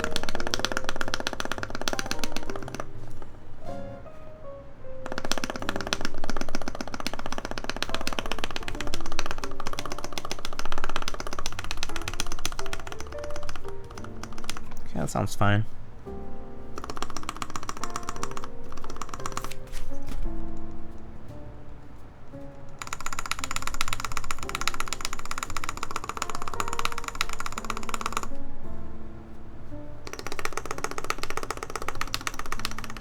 So these mods seem very straight so far, like no issues, no ticking or binding, considering it's PBT. That's something to be on the lookout for when you deal with PBTs, that they can sometimes have shrinkage.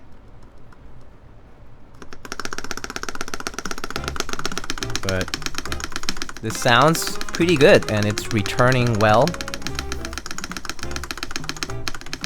So it's looking pretty promising here. Alright. No, this is perfect. I think these are excellent. Okay, so one thing I noticed right away as soon as I'm trying to remove the keycaps is, because it is PBT, a little tight for when removing. So I personally suggest, if you are removing PBT caps like these that kind of sit a little tightly against the stabs and your switch, definitely try to take out, first of all, the keycaps that are around that key, and try to use your thumb and your index, for example, from both sides, and you can wiggle it out, or like kind of like apply force in a way just directly up, so you can pull up and be careful. For example, for the space bar, you don't want to pop a stab wire or something like that, right? Might be a little bit less accessible for when it's already in the case. So you can use a switch puller, but make sure you wiggle a little bit as you pull directly up. You want to try to avoid applying a lot of off-axis movement, because that's the stuff that can possibly pop a stab wire. But yeah, just a few tips.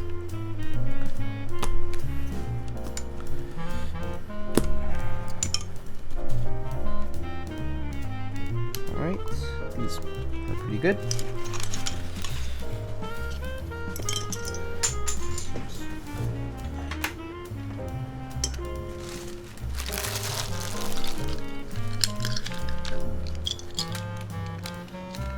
But definitely have seen people who have been like, oh, like my stab wires popped because, you know, I was using the switch puller, the keycap puller. But sometimes the keycap puller just doesn't do it because, like, it's just too tight for that. Sometimes it can be a little more helpful to use like the very tips of your fingers to sort of have a little bit more leverage there. I personally do, because I guess my fingers do kind of fit, like, you know, in those spaces. But when it's not the case, just, you know, definitely wiggle with your keycap puller. Yeah. Okay, so everything looks good, so I'm just gonna keep going with all the switches now. Do you think those caps would match the lilac on the Mode 65?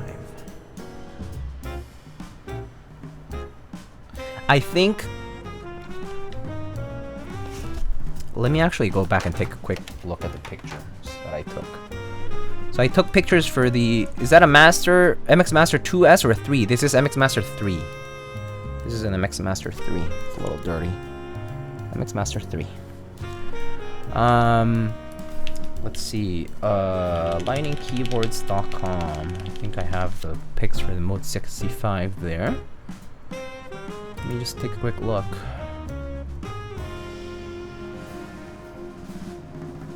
Actually, yeah. Actually, I think the alphas for this set might be pretty close to the lilac on the Mode 65. Not an exact match, though. I don't think it's gonna be an exact match. But it's gonna be pretty close. Or I would say it's gonna be closer than the pink of the JTK Hana set that I had on those pics were. Because the Hana set kind of had a very vibrant pink, whereas here it's a bit it's a soft sort of pink. What do you think the new EM7 will be called? Probably EM8. Or maybe EM7 2021 version or something like that.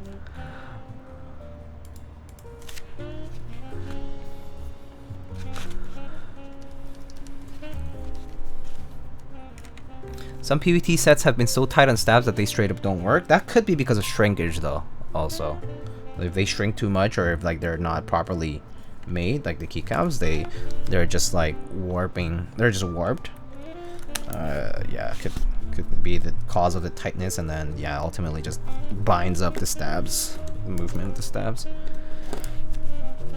MX Masters last forever and stay charged for a really long time. Oh yeah, I actually use an MX Master 1 at work. I still have my MX Master 1 and I still use it since I got it. I've had it for, oh man, I've also had it for like, yeah, 6 years, something like that. I bought it right, yeah, I bought it when I was working, and yeah, I think it was like 6 years sounds about right for my MX Master 1. And it still works fine, still connects, all that, no movement problems, no clicking issues, no like ghosting or double clicks or chatter. I haven't replaced the switches or opened it up at all, anything like that, so I've personally been enjoying, it's definitely my favorite productivity mouse, that's for sure. Yeah, I mean that's why I got the MX Master 3. I actually have a Logitech G Pro wireless as well that I got, but I actually have that as a travel mouse. When I travel or when I like just have my backpack around, I use the G Pro wireless. But yeah, I keep the MX Masters at my desks in general. I wish Logitech. What do you do for work? I'm a grad student, so I do research for the most part. So I work in a research lab / office. I wish Logitech would make an MX Ergo that felt more premium like the MX Master. Yeah, I did see the MX Ergo before. Definitely felt a little light and kind of like the shell was just didn't feel as sturdy as the MX Master, that's for sure, yeah. Yeah, I do wish there were more mice like the MX Master. I personally think, I know that there's people who are big mice enthusiasts out there, and I personally can't really relate to like the whole like, oh, I need a light mouse or whatever, for either gaming or whatever, because I've used like these heavier mice for gaming and whatnot just fine, so kind of can't relate, I guess. And I have used lighter ones and also can't relate because I kind of felt like it was more about my skill rather than the lightness of the mouse. So yeah. Are your commissions still open? They are, but I will preface that there are a good number of commissions, so do expect a turnaround time that's a little longer. If you specifically want your build streamed, I think that's a different story. I think it's more so that I don't have enough time to stream and build, but if it's off stream, I tend to have much quicker turnaround times for builds. Because when it's off stream, I can always piece out the work to whenever I have the free time. How's the rubber? That's my problem with the MX Master 2. Well, I haven't had issues with mine. Like, the MX Master 3 is pretty smooth. The rubber pieces, they're pretty smooth on mine. So I haven't had issues even on regular wooden desks. I do use this desk pad, of course, right? But even on a regular desk, I haven't had regular tables, I haven't had issues with the rubber. Or like the bottom pads, rather. Do you ever bring a keyboard to where you work? Yeah, I actually keep a keyboard at work, yes. I keep a couple of keyboards at work, actually. One bigger keyboard and one smaller keyboard.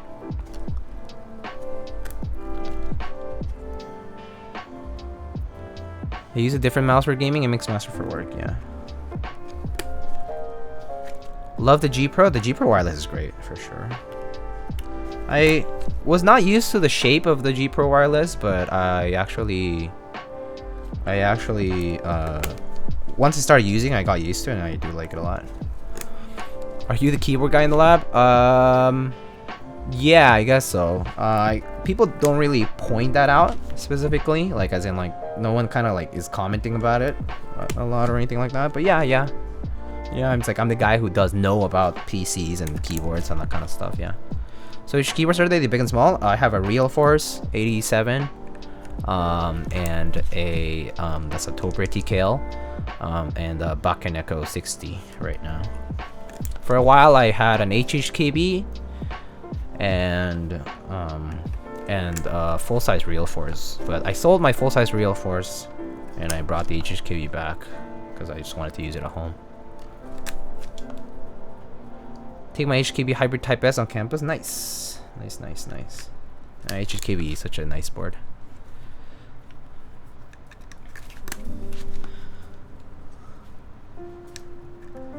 Oh, and then I keep a Realforce numpad around as well. Yeah.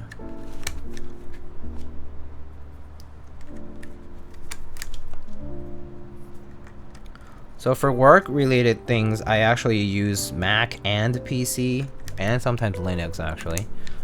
So like we do have like we're switching operating systems and stuff often. So yes, there's like for example like at my desk, like I just keep a keyboard around like plugged in, and then there's software to basically sync up your screens and whatnot if you're using like multiple computers at the same time. So you can just easily like move your mouse to the other one and use the same input devices. There's stuff like that now.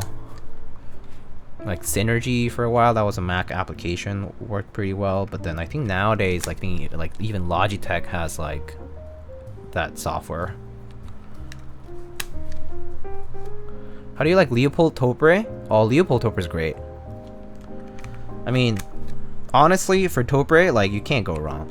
But I would definitely suggest like you will definitely eventually want to like open up to lube the stabs and that kind of stuff, or like lube the housing for the slider if you want it. But it is a bit of work, but it's actually not that hard. It's just a lot of screws, a lot of little screws. The FC660 is awesome. Yeah. So, but yeah, the Leopolds are fantastic. I actually don't currently own a Leopold because I used to have them, but then I just kind of stuck with the Realforce and the HKB. But the brief periods I had Leopolds, they're pretty enjoyable to use. And they're nice layouts too. The 660C is pretty nice if you want like a 65%. And then the 980C is gonna be like a 1800 CP 1800 style, compact 1800.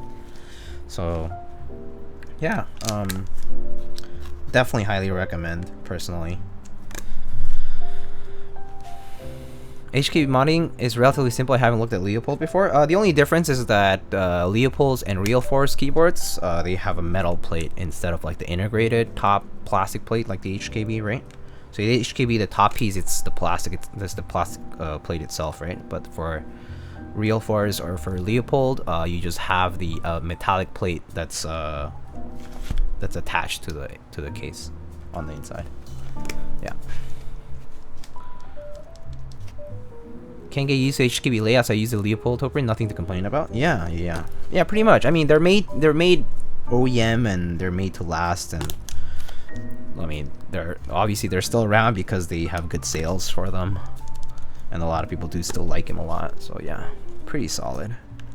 Definitely, whatever people might meme about them, whether they're like the expensive rubber domes or whatever, but I mean, they sure last a long time and they're fantastic in my opinion. Thinking of buying MX Anywhere 2s as a cheaper alternative. It seems so tiny in hand. Huh. I pretty much only use Logitech mice now that I think about it. For mice. You can use a Hasi USB controller. Yeah, you can. You have to use TMK instead of QMK. Yeah, that's true. TMK a little less powerful, but still just as useful as far as a lot of the programmability goes. I feel like most people wouldn't even tell as much of a difference. using TMK. Well, I mean traditional TMK and QMK. How's the leaf tick with these SP stars? It's not too bad. They're slight. If I like put my ear to it, I can hear it for sure. But that's like every tactile switch is like this. But I would say from typing-ish distance, it's not bad. I don't really hear it. I'm pretty sure it's going to be masked even more with the keycaps on, so I'm not too worried right now. I think the navies had it worse, like the navies, like the V1s or the V1.5s or whatever. Those had it worse for sure. Lavenders versus Pinocchos. Ooh.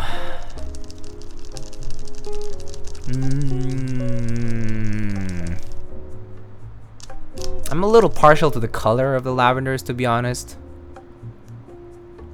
But they're both really nice full nylon switches that are pretty smooth. So, with a good spring weight too. So, yeah.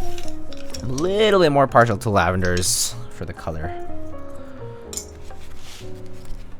Only issue is that the keyboard's stuck in my office and can't go back to get it for now. Yeah, so I had keyboard stuck in the office too for a year and a half because of COVID.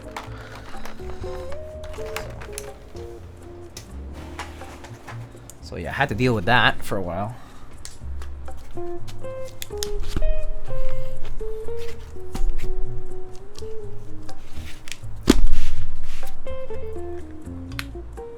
Good night, have a good one. One drunk man, have a good night. Thank you so much for stopping by. Hope you have a great one. Have a good rest of your week.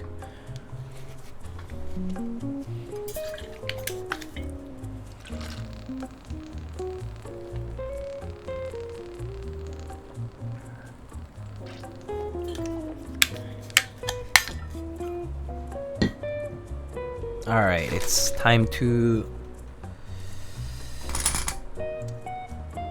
solder. Just gonna get the fan up close to run. Maybe a little. Ooh, that's too loud. Okay, that should be fine. To air the area.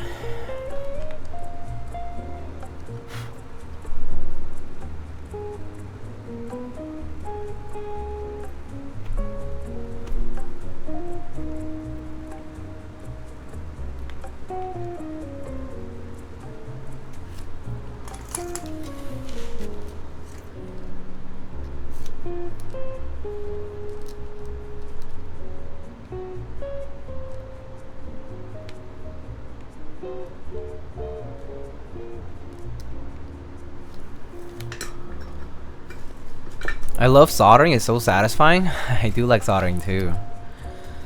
I think definitely one of the skills that I do appreciate picking up, and that can be pretty fun to do.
Can't believe you won the Chewy BB Dubs rigged. What do you mean rigged?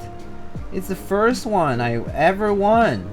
I've entered so many of those raffles. It's the first one I won. What are you even talking about? I actually got my first lucette after I participated in a commission. Didn't even win a raffle till then. And then I got one of the lucettes from a raffle, but yeah, my first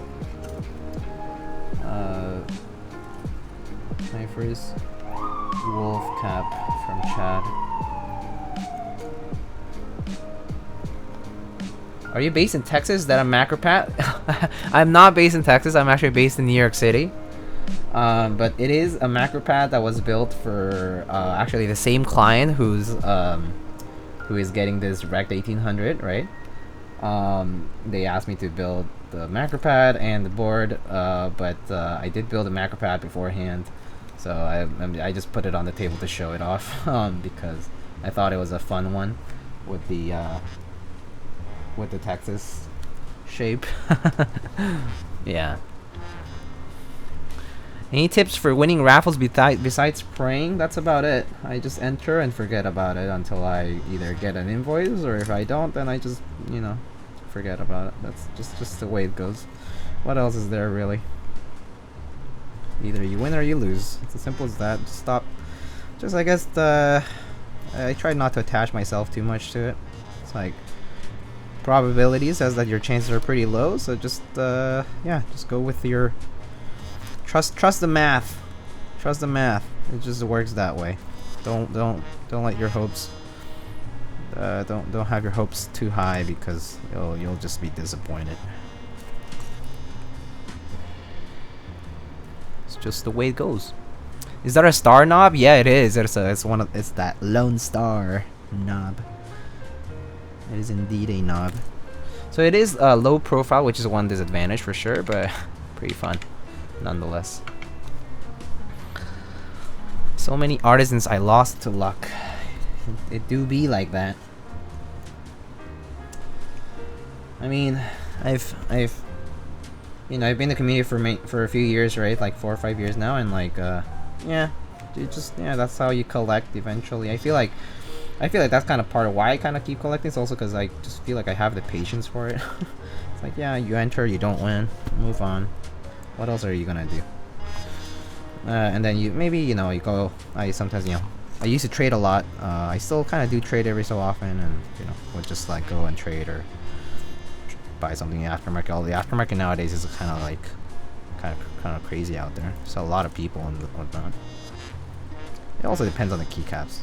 So a lot of keycaps also just sell for retail or even under. So yeah.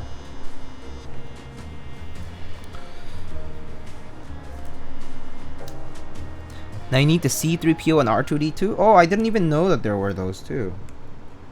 Oh wait, I do remember the C3PO one. I don't remember the R2D2 one though.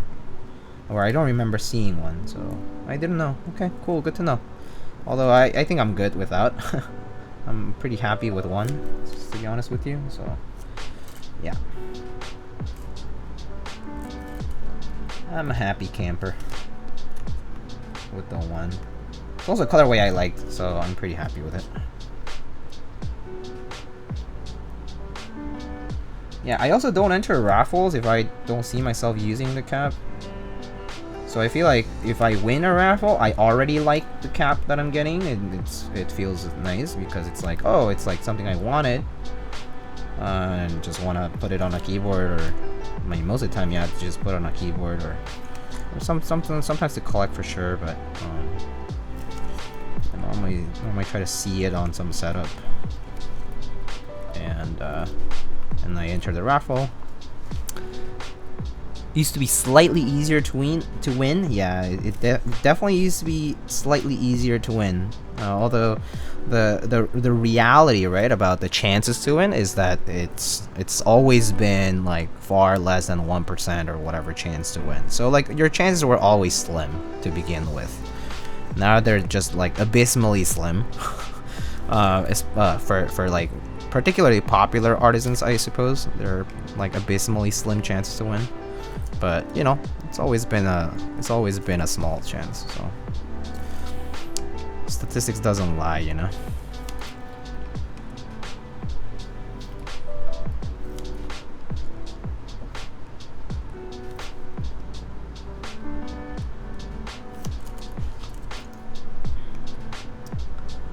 Alright, so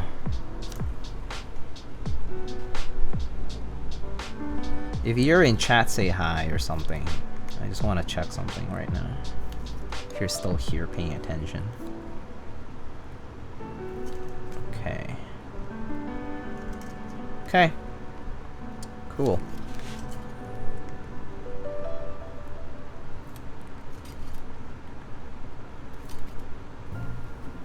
Alright.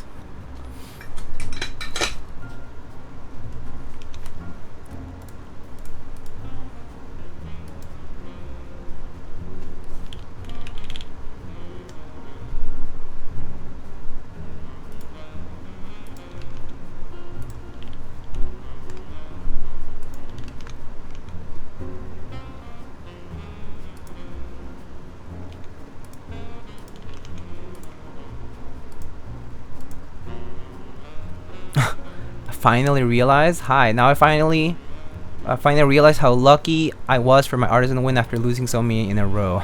Oh, that's good. Congrats.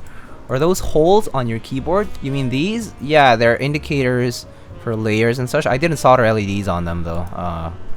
Don't really use them for anything. Well, I mean, I kind of already know what I have on my layers, so I just didn't bother with the LEDs. I actually like it without the LEDs on anyway. Alright, well.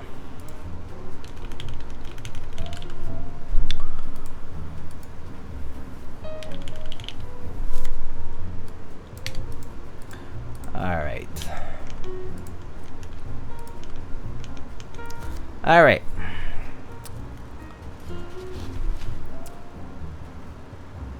You guys paying attention, right? Okay.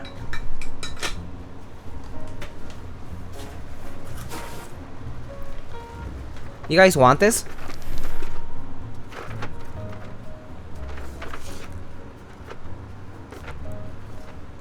Okay.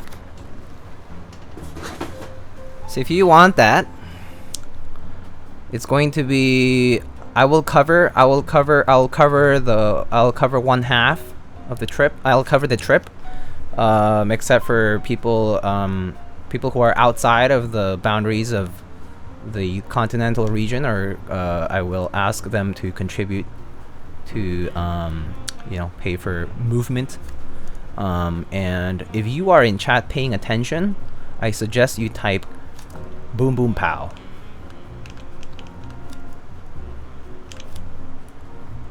All together.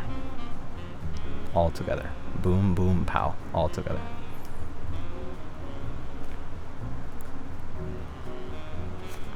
Okay. I'm gonna keep soldering. Good luck.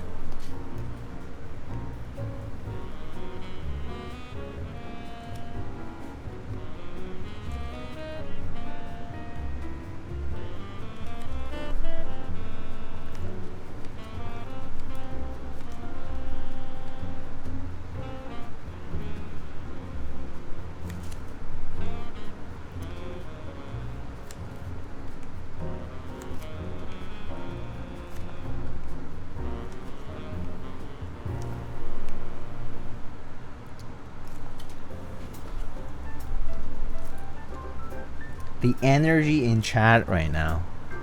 Wow.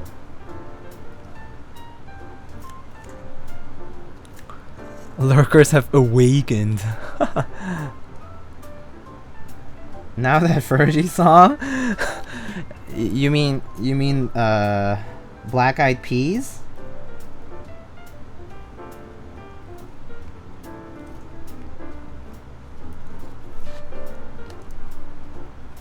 Spread it to life for some reason. Party time, I think. Yeah, it's a party time. Cat jam, dance cat.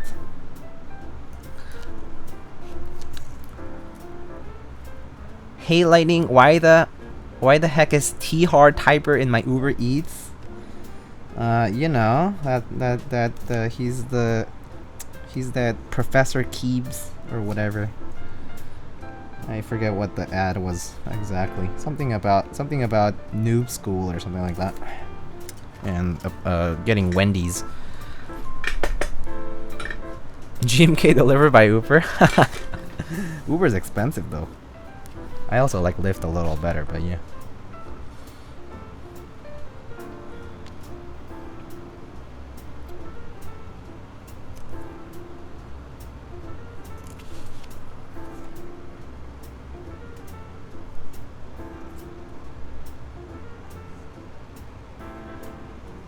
I just wanted some Wendy's, not some typer on my inbox. Keep Messiah, now Professor Keeps. Is that being demoted though? Stop that song getting stuck in everyone's head is the next pandemic. Hey, there's nothing wrong with that song. That song is great, please. I love that. It's actually a kind of big throwback. That song, you know? One day you two will be brand ambassador for something unrelated. Maybe. That'll be fun. I mean, I don't think I see myself being like a, you know, full-time keyboard, you know, person, but if I do become some kind of brand ambassador and it's something fun like that, I'll be interested. I think it'll be neat. 2009 gang, yeah. Big throwback there. What cable is that?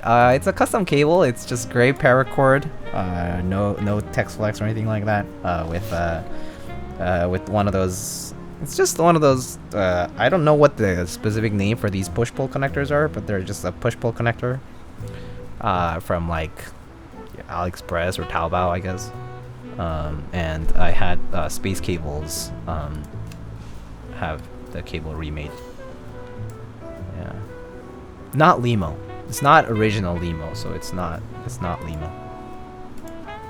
It's Limo-like though. Yeah, so it's Fimo, Limo-like, whatever you want to call it. Manscaped sponsor? Oh my god. I've seen a lot of that. I mean, just you wait until the Raid Shadow Legend sponsor comes in, okay? And y'all gonna be like, Raid? Seriously? Just wait for the Raid Shadow Legend sponsor. Good old Raid. True YouTuber moment. And then of course random VPN things, or Squarespace is a good one. Oh hey, Squarespace Ambassador wouldn't be bad. I do have a Squarespace website, by the way. So Squarespace Ambassador, not bad, not bad. I guess I didn't solder this one. Okay. Let's see. So, oh yeah, I did miss one switch. KY Jelly? This guy. I did say let's talk about Lube, but I don't have to be the brand ambassador. Everyone realizing how fast time passes right now? Yeah, for real though. Time flies, my friend. Time flies. You know, people can put virus into your cables with small custom chips now, so don't just use any old cable. Yeah, but I mean, I trust Space Cables. I trust my friends.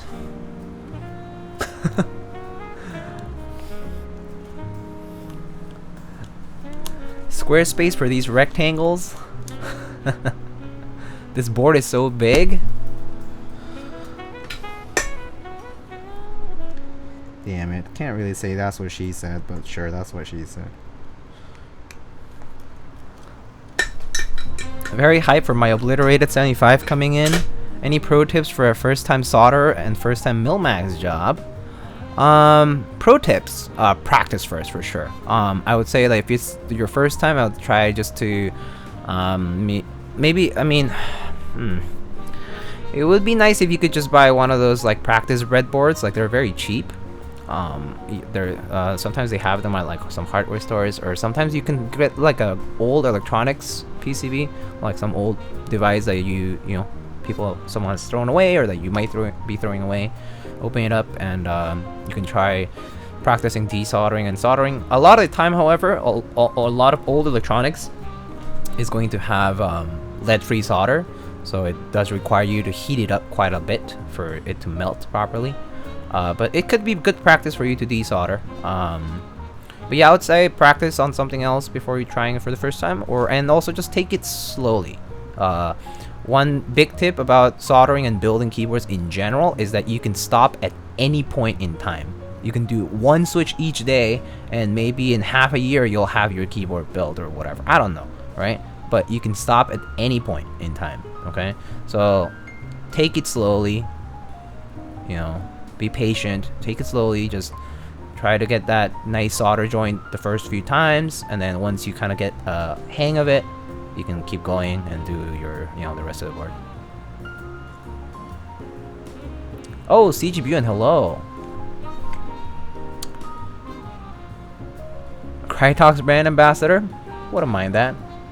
Crytox is a pretty sophisticated medical grade product. Do you know where I could get one of those Limo cables? I'm pretty sure there's people on like Mech Market who sell some of these similar cables. And then I've also seen... yeah, I've seen mostly some vendors on Mech Market who sell these. I think there's also like... I forget the names of some of the vendors who do it. Like Coaxis, I think does original Limo maybe. And there was a guy in Europe. What was his name? Keep something.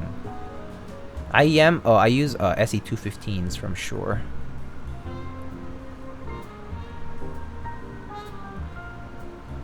They might be headphones, or is it headphones? Right now? I forget what. Oh yeah, there. Exclamation headphones. Take it slowly and practice first, gotcha. Yeah. Yeah, just take it slowly. I learned on a 7V. Honestly, it doesn't matter what your first keyboard is. Just if you just take it slowly, you'll eventually get it built without any issues. So, all right, cool. Everything's working here. What is the board that you have above the Rekt1800? It's the TCV3. Trinola, hello. Keep stuff. Oh, thank you. Yeah, keep stuff. Who's buying GMK Classic Arabic? Not me. I have CRP and I'm very happy with it. So. All right. While I open this case up, let's pick the winner. All right.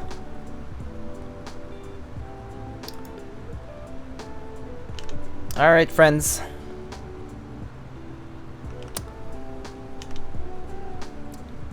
You have maybe, I'll give you 5 seconds to enter if you're a straggler, but otherwise I'm gonna roll it, okay? All right.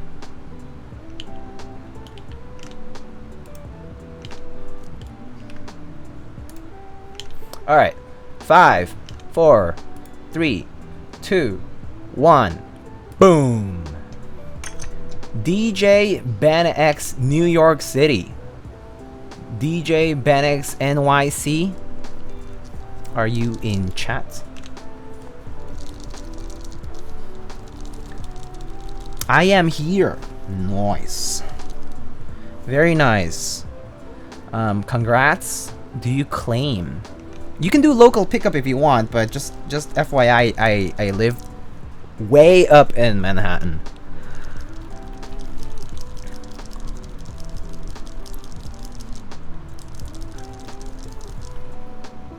It's almost a year of anniversary following. Yeah, true. Thank you. Okay. Yes. Okay, great. I don't know why it's not showing up here, but I see your chat. I see you're in chat. DJ Ben X NYC. Thanks for the claim. Sure, I can do that. Yeah, I mean it'll be cheaper than for me to ship it. I think if I ship it's probably priority mail, and it will be like $8 or whatever. Versus, well, actually, shipping might be faster in the sense that it arrives within a day if you're in New York City, and also is pretty much the same price as the round trip train. Like 275 times 2 is 550, right? So yeah. So it's up to you. Let me know what you won. Is going to be a set of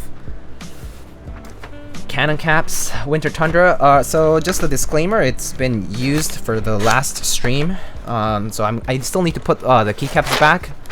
but basically it's a set that looks like this. I have the rest of the keycaps over here that I still need to organize, but I'll organize these in, and yeah, and they'll be yours to keep. And maybe I'll just write a little note here.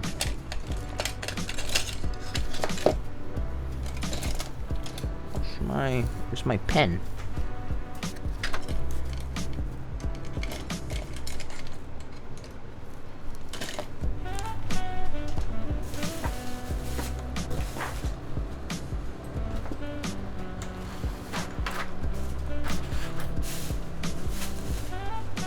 Well, I don't know where my pen is, but I was gonna write something about CannonKeys and the stream, but it's okay. I'll figure it out later.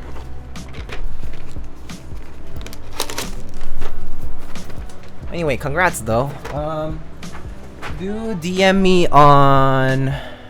on Twitch chat, or if you want to access my Discord server, you can. But let's see, ! Discord, and you can join my Discord server, or if not, you can just DM me on Twitch chat, and I'll get back to you.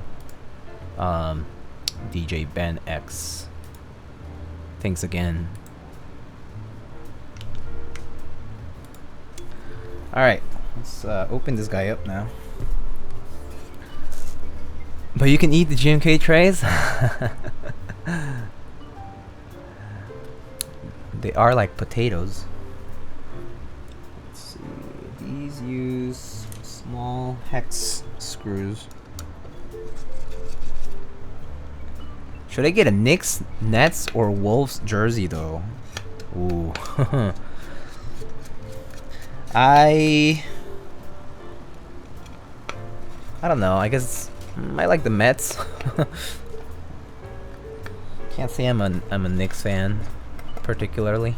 I mean, I just don't follow them.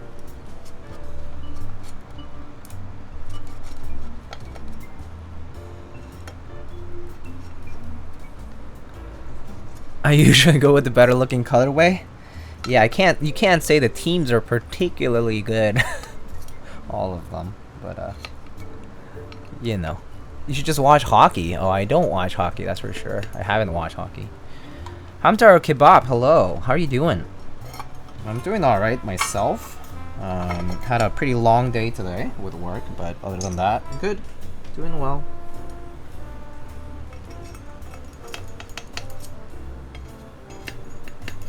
Doing all right.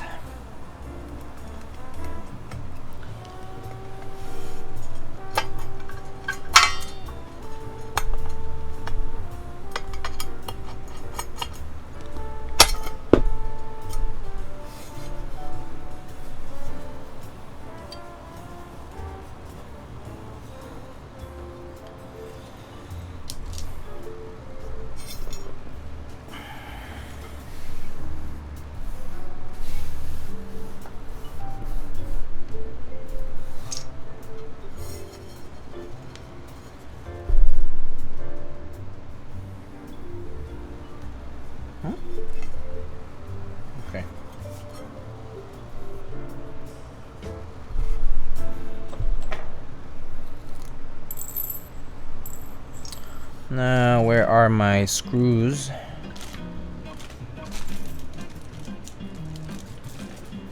Here it is. What's your job when you're not fighting New York City crime at night?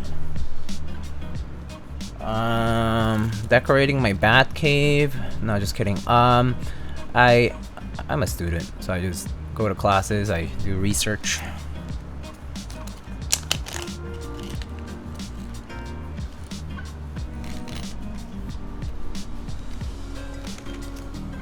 I know a lot of Raiders fans that do just that. What thing? Must have missed it.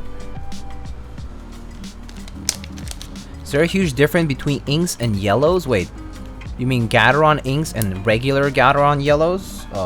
Yes. At least they're both linear switches, but the spring weight is different, first of all. The housing is different.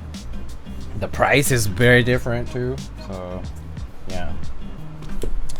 Oh, I guess for this one, we want to put the O-rings on. So let's get the O-rings.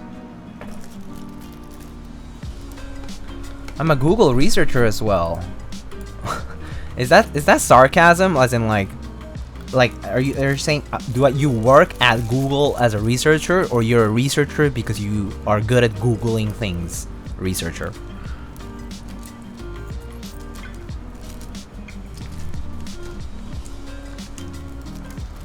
Lube Gat yellows are a great switch for the money though. Oh yeah. Oh yeah. Lube Gat yellows are really good switches for the price. They cost like 20 cents.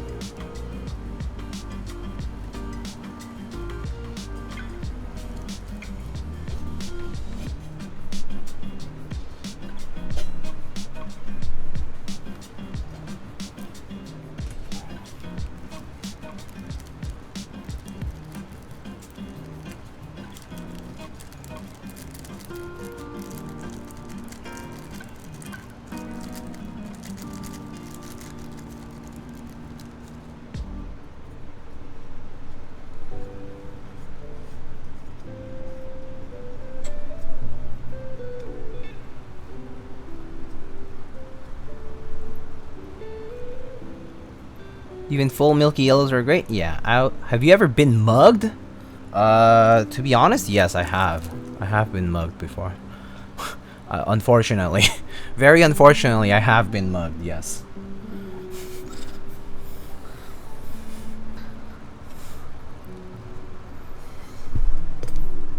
Was it in New York or back in Mexico City? It was back in Mexico City. I've been threatened in New York before though. Like I have been like threatened before. That one must have been scary as F. Yeah, I guess it was scary, yeah. I kind of feel like I used to get into like fights and stuff sometimes, and like I kind of got used to like people being violent for no good reason, or just being fucking aggressive for no good reason. So I guess I didn't feel that scared, to be honest with you. I think I was more scared of the consequences, like knowing that I would lose my wallet and like my ID and all that stuff. That was probably more irritating and worrisome than the fact that I was just being threatened. It was like the, oh man. Cause the aftermath is worse. You gotta deal with all that shit. Do not tell them what shoe size you wear. Do you think CRP quality is better than GMK? I would not say they're apples to apples comparison. So I think it's an apples to oranges comparison. No, they're both cherry profile, but they're different materials. So I don't think that's I don't think it's a fair comparison to do CRP versus GMK.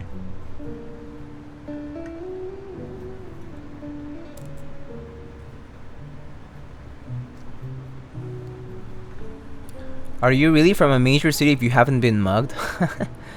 I don't know. There's a lot of people who live pretty safe. Were you mugged for GMK sets? Certainly wasn't into keyboards, I think, at the time. So, no. Losing your wallet and having to go to DMV is terrifying? Oh, yeah. Department of Motor Vehicles in general, like regardless of what state or country you're in, fucking sucks. Fucking hate that shit. It's so annoying.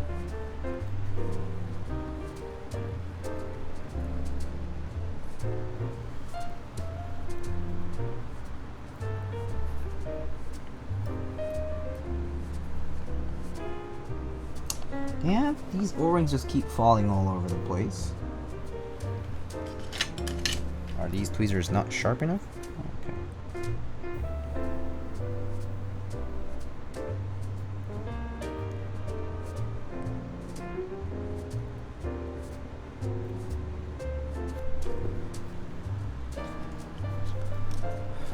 My local DMV is always empty because it's in the middle of the hood.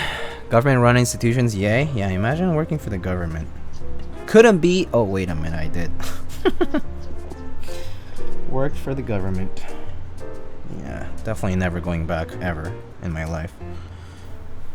If I can afford not to.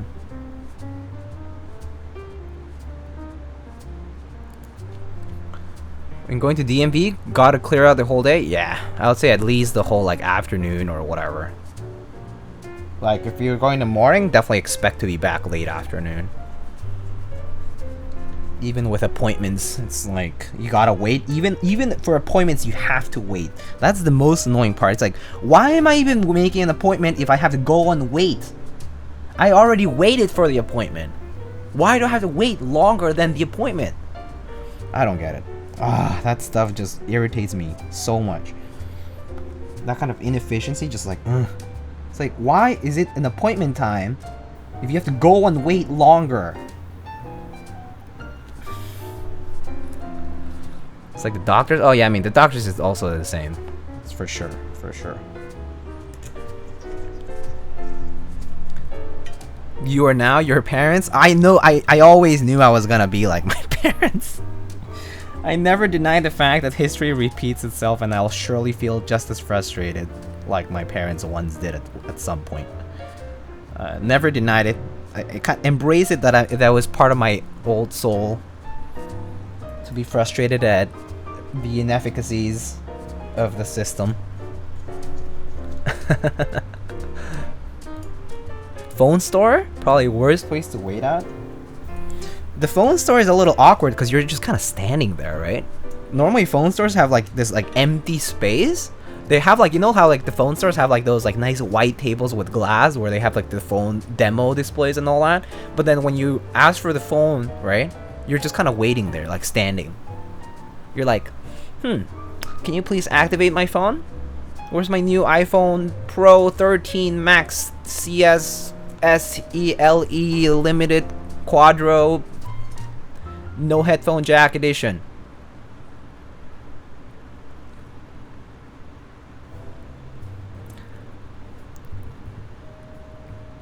Gotta go to the DMV on October 1st, gotta take the whole day off. Oh, rip. All my homies hate Spectrum. Why didn't you like working for government? Because it was inefficient. That was why I didn't like working for the government. Because it felt like everything took forever to get done. Getting approvals, grants.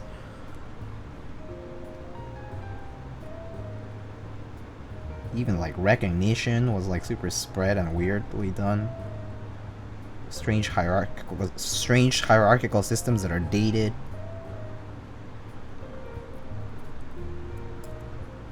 Good hours for sure. I like going in from 8 to 4 and then going to happy hour. That was great. I love the hours for government work. That was fantastic, actually. Happy hour in DC. It's bustling. What kind of phone do you have now? I have a Pixel 3a right now. I am not an iPhone user, unfortunately. iPhone a little too expensive for me, so I don't use it. And also, I guess I just never got really used to the iOS environment, other than maybe like borrowing it from like a friend or like, you know, someone I knew. So I think it's okay, but it just, I don't know, just doesn't cut it for me, I guess. Government got the most money and still have websites from the 80s. Oh yeah, anything that you need to upgrade. Oh, IT specific things in government is like the worst. Literally nothing can be done in the government because of IT issues. Need any admin privileges? Can't get it. Need anything installed? Can't do it. Need anything updated? Never gonna happen. Printers? They're the spawn of the devil. But everything's on paper too in the government, by the way. So gotta print it out. Not gonna happen. Not gonna happen.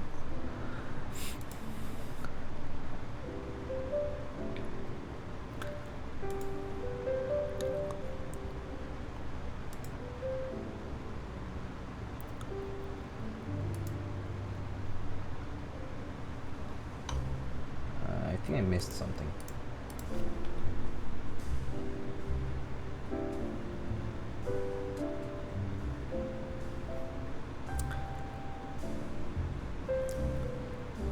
Anyway, yeah. Printer no work.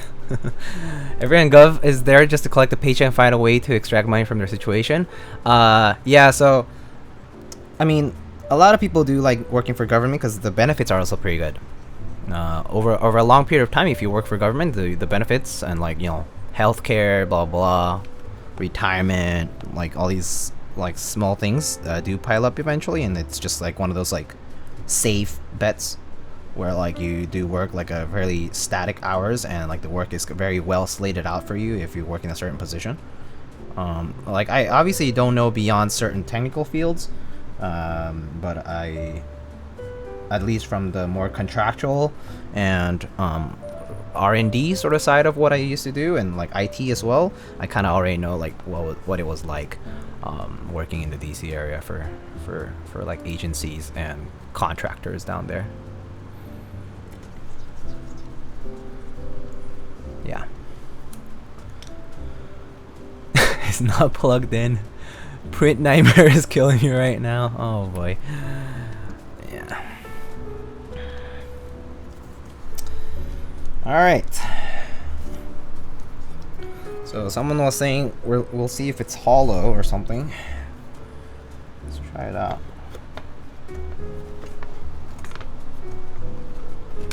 Man, the switches do look nice against the black, however, I do have to admit.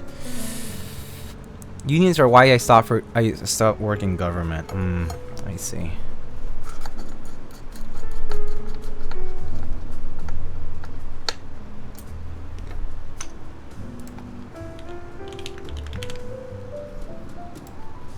Also, Reverbiate, I think you asked, why is it so hard to find the RGB accents, is what I just read. Pretty sure that there was a GMK rerun for them, and Novelkeys had them in stock for some time, actually.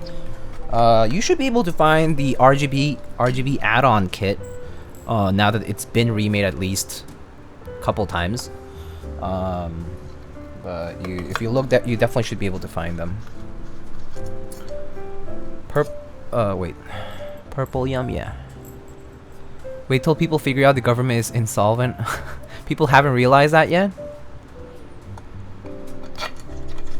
I guess checks and balances doesn't work for people. It's just for them.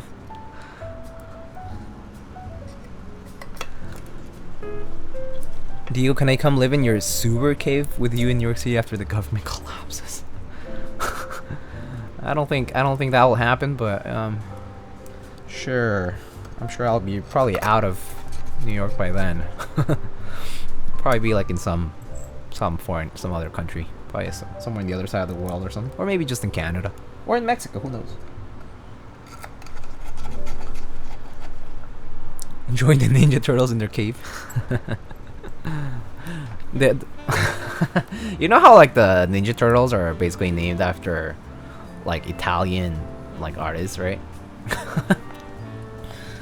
And you know, there's like a pretty big Italian presence here in New York and in the Northeast. So then by then I'll be called Diego. Where are these bump-ons? Oh yeah, okay.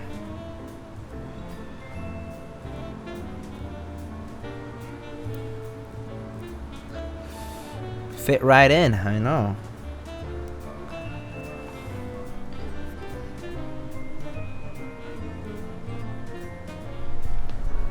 Do kids even know what TMNT are these days? Probably not. No, I would say no. I would say probably not.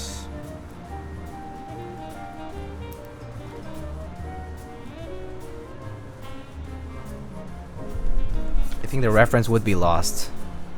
Diego, what color is your TMNT mask? Good question.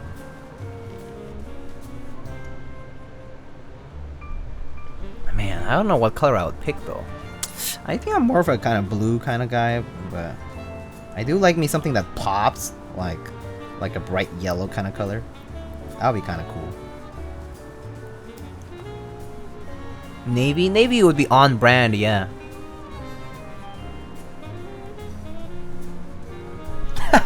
Or wait, is Mason gray here? Is Mason in chat? I should do it silver. Silver mask. And then so people can ask, so what kind of silver is your silver mask? What type of silver? 8 Pebble, hello. There's merch in stores still? I guess there. Oh yeah, I guess there are some like remakes and similar stuff for the Teenage Mutant Ninja Turtles. And everybody color mask. Do you prefer CRP over GMK? Yes and no. I would say like if it's PBT, and beige, I think CRP does a fantastic job. But GMK also has a large variety, and definitely if you want a selection of colors, I think GMK is probably better, because you can't reverse dice up is possible in PBT, but it's a pretty non-trivial process, and CRP hasn't really been making any of that, so yeah. So if you like classic sets like the CRP ones, then yeah, could be nice to get PBT instead. I mean, if you're debating between the two, just try one and see how it goes. You'll figure it out pretty quickly once you have it in hand.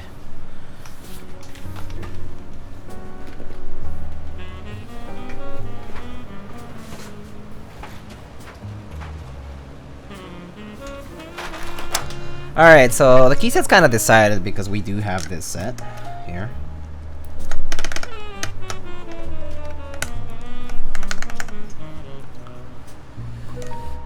As long as you're not friends with that punk Danny in the Foot Clan. I don't care what color your mask is.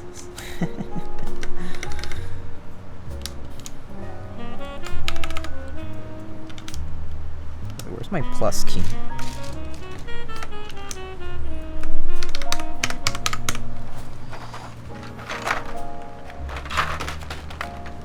Whoa, whoa, whoa, whoa, whoa, whoa, whoa. What is this? What is this thing?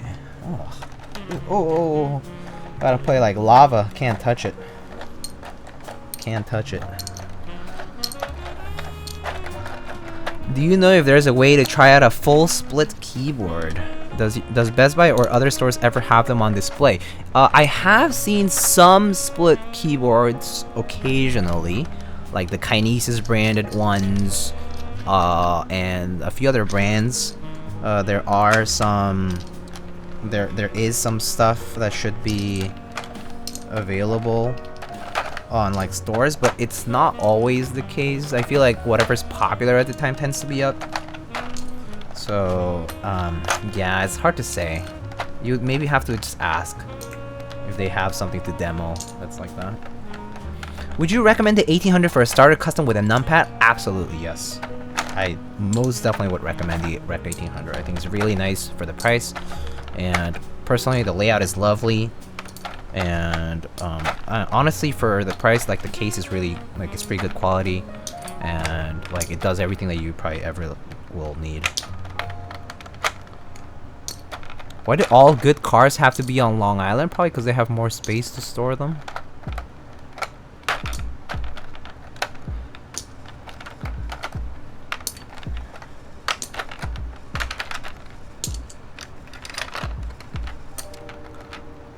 Cat or dog question for us?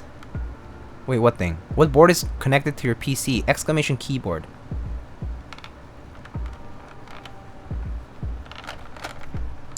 It's a Duck TCV3.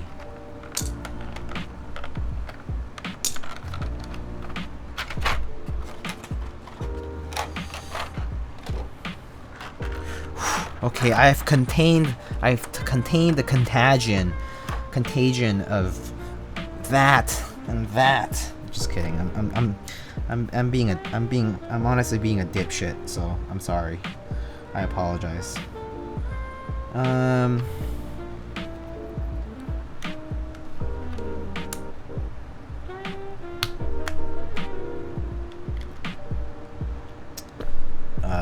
What should I put on here? Maybe I'll just do delete home end page up, page down. No, you're stating the truth.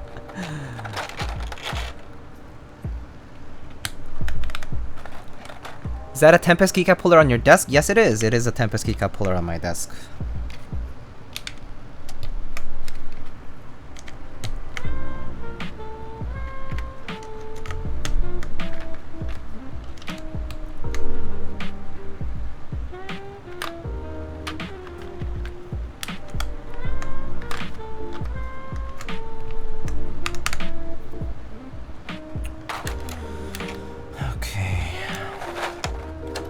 Do you put any polyfill in the board? Not yet. I have not put any polyfill yet. I will if it's necessary. If you guys feel like it sounds bad or something, maybe we can try the polyfill in it. But I personally am more of a... I default to not using any fillers, and then if it's necessary, then just add them in later on. Yeah. You mentioned about the extra B in the set. How is that desirable? Oh, it is desirable. Tick was taken. It is desirable because there are certain split ergonomic layouts that use a B on two sides, on the left and on the right. And so when that happens, sometimes people like to have two Bs so that can be consistent. So that's why it's desirable.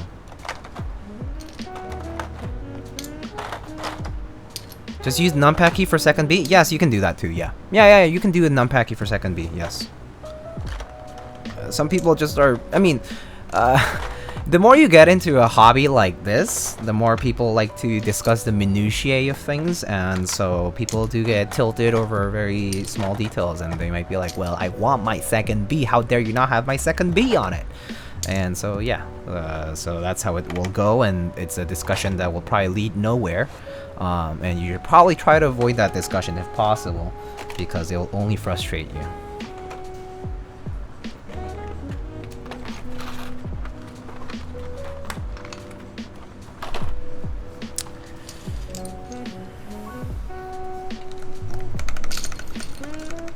If they're using shifts for their Alice spacebar, I don't think they need second B. LOL. I mean, I'm sure there is always ways to get around. Oh wait, I don't... Why did I do this?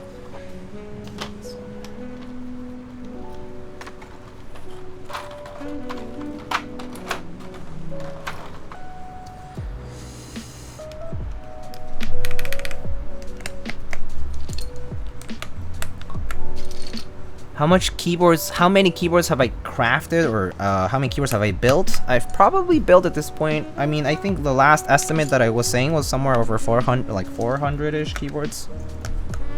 I've probably built over the years.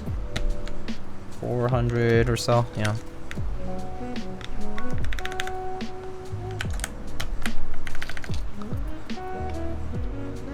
Tilted over small details like a mod pipe or a mod tilde.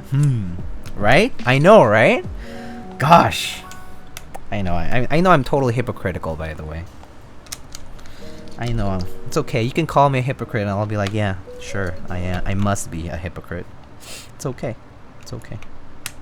But honestly, if you did call me out, I don't care. You can do it. I don't mind. It's okay. Just accept it and move on. Life continues. Are Keep.io boards any good? Keep.io does wonderful work. Yes, I personally would recommend Keep.io. Mr. Baking Pie from Keep.io, he does very diligent and very good work, in my opinion. And a lot of very affordable keyboard kits that are also ergo and split friendly from Keep.io. Let's see, have I missed anything? I heard you can straighten GMK spacebars. Can. I haven't tried it, but maybe people with success could talk about it. I'm actually not very sure. Would you get a Win keyless on a 65% like a Q? Personally, no. I don't like it, personally. I personally would prefer Win key for a 65% like that. Yeah. Any builds particularly memorable? Yeah. There's definitely been a lot of memorable builds. I mean, I've built some like nice keyboards, like expensive ones and whatnot. But I've also built some keyboards that, I mean, I still think I remember the KBD75 that I built for that for Mr. Grax kid who posted on Reddit and was like, "Look, Mr. Teja Types built me a keyboard," but that was not Mr. Teja Types, which I found very cute and funny and wholesome. But I personally really like that build because I thought it was such a nice gift, and the fact that they, you know, like father and son get along, and like obviously like I don't know, I just thought it was a very heartfelt gift, and that was very memorable for me. The little Z build that we did where I did a drop test and it disconnected like half of my devices on the table was kind of memorable. I think there was another build where I was building a, what did I build that time? Was it a bower? Was it a bower? And we were talking about GMK trays among other things. That was fun too. That was memorable. You're a hypocrite, Diego. What set is this? Hola, Sandy. This is nice PBT elderberry from CannonKeys. What switch puller is that? Oh, so if you do exclamation keycap puller or exclamation key puller, there is a link to Mr. Tempest keycap pullers on Instagram. He is actually a maker from New Zealand, and he makes these very cool custom keycap pullers. This was basically commissioned for me, but yeah, he basically makes like knife handles and things like that. He works with knives and whatnot, but he also has the ability to make these very cool keycap pullers. Looks like a knife handle because it probably is like one. Yeah, it's pretty much just like one. Yeah, except with a keycap puller wire. Yeah, it's definitely the skill that translated from there. Blue and gold, no blue and silver. Well, it's because it's brass, Mason. If Mr. Tempest had the ability to do some chrome coated brass or something, I would have gotten that in silver, sure.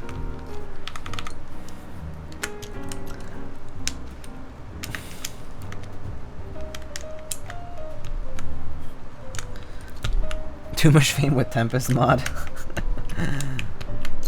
It is true that Mr. Tempest is very super eager about custom modifications to keyboards, whether it's Franken switches, whether it's putting fillers in the keyboard, or just making things like just sprucing, just really spicing things up to see how it changes things. He's truly one of those experimentalist kind of guys, and I admire it honestly. But yeah. Always busy doing something for sure. Probably wouldn't risk it with ABS. It's not as forgiving. Are we talking about the straightening of spacebars? Yeah, I would say with ABS is pretty risky. It's a little risky there. Yeah, PBT you could bend it back with like hot water or something, but ABS I feel like, yeah, it's a little risky. Just gotta check the melting point for that and see if you can avoid that, and yeah. Ooh, this key set does look pretty nice on black though, I have to say. Let's find an artisan tape for this bad boy.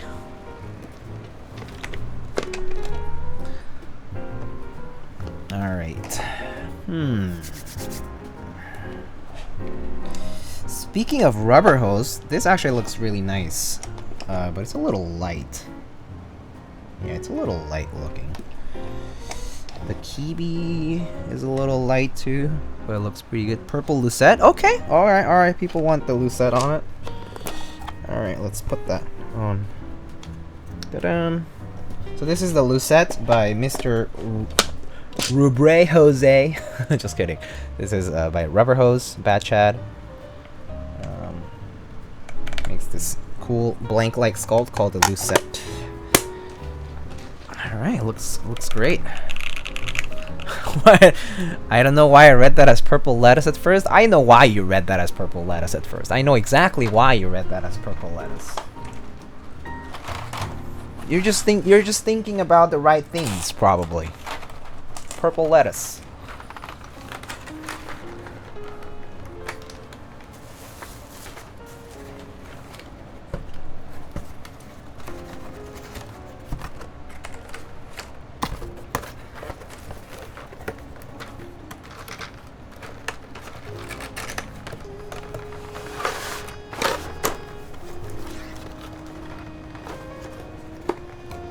Purple lettuce more like repollo morado.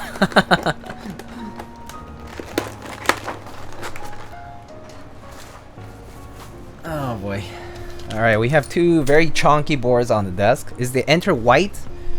The enter is white accent color. It is. So the colors of the keycaps, as you can see, it's a light-ish pink on the alphas with purple modifiers, with like a middle tone purple modifier keys. I think my camera looks a little bluish, so I do apologize for that. But it is like a nice vivid purple. I'm going to be taking pictures of this anyway, so you'll get to see pictures later on. And the modifier legends are white, and the accent keys are white base with purple legends. But this looks pretty nice, I have to say. This looks quite nice. That duck is the same size as the Rekt. Yeah, it's pretty much. The Rekt is maybe slightly longer, but yeah, it's very, very close. Very, very close. All right. Look at this awesome. Whoop whoop whoop.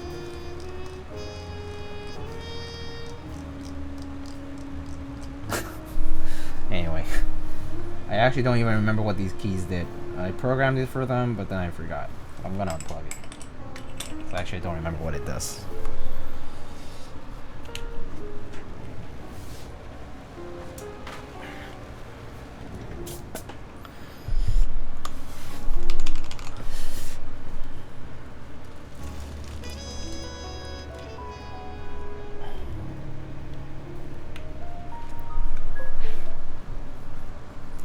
Rekt and Yeehaw, what a combo. Yeah.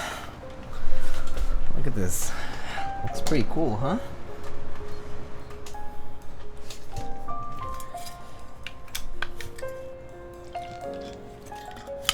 Oh, need some more water. I need to hydrate here.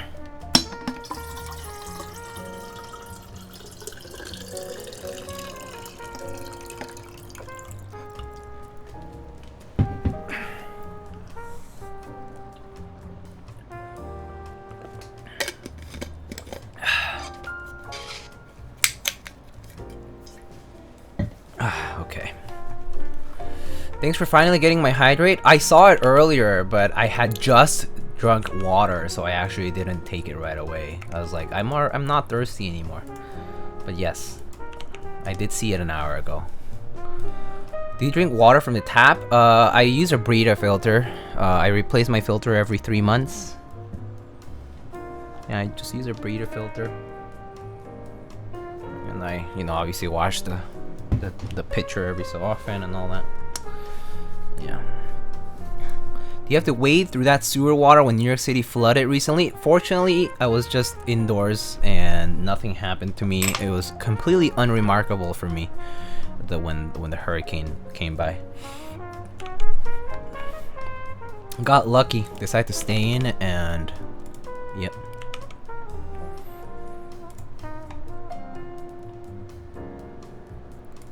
Alrighty, let's get this typing test up.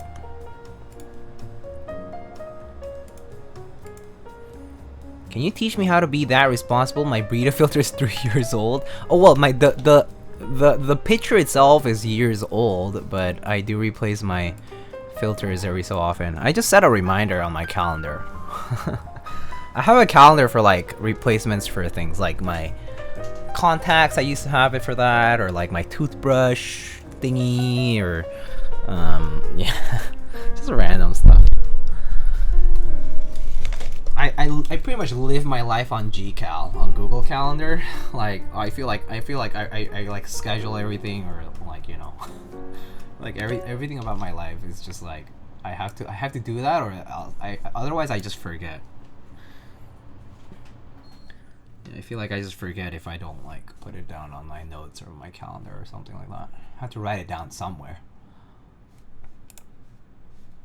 Sponsored by Google? Oh, that'll be sick. Sponsored by Google? Not gonna lie, I wouldn't mind that at all.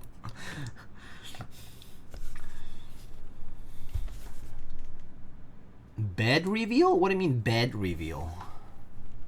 Bed reveal? I mean, do you want to know what my bed looks like? I mean, or rather, I have a bed from Lisa. I have a Lisa mattress. Highly recommend. Pretty firm, pretty nice actually. And I think I have sheets from Brooklinen. Brooklinen does some nice sheets. And then I also occasionally shop here and there for other things.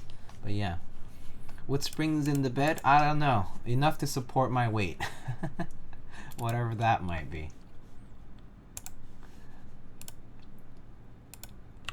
I want to see under the bed for the stash.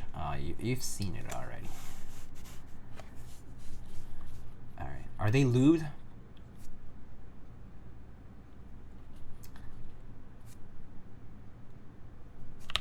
I'm not gonna comment on that. Alright. Let's type on this. So we have a Rekt1800 with some SP Star Dark Magic Girl switches, which are these tactile switches, I believe, with a 65-gram spring weight. These were lubed fairly lightly with Tribosys 3204. So here we go. Alright.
Yeah, I don't think this needs foam.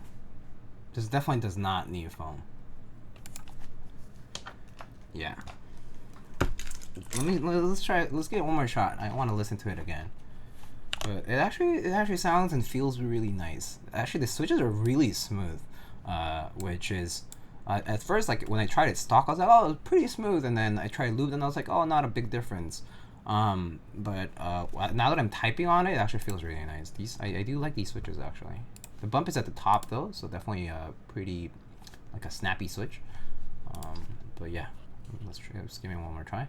I just do like the color for them, so.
No, yeah, this is really nice. I actually do like how it sounds with these PVT caps. Yeah, I do like these. I do really do. I do like how this sounds. I like how it sounds. Anyway, here is. Please add Miyago Weird to a catalog. I already did add it to 7TV actually. But for some reason, sometimes it shows up and sometimes it doesn't. I don't know why. Anyway. Here are the mods, or just like alphas and everything in general.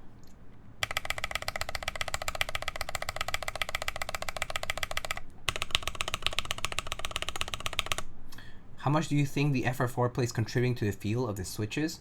I think the FR4 plate plus the little O-rings for the top mount with the burger, like the O-ring burger, whatever, you know, screw top mount, is definitely softening the downstroke, overall downstroke feel. But I would say the switches themselves are also pretty smooth. So, yeah.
Thanks for the better reveal. Gotta go.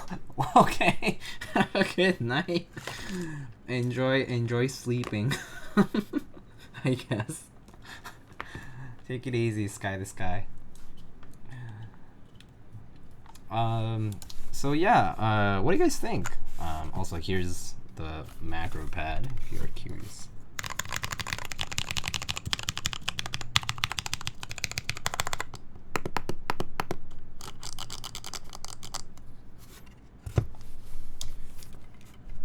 Do you get one of Otto's Artisan?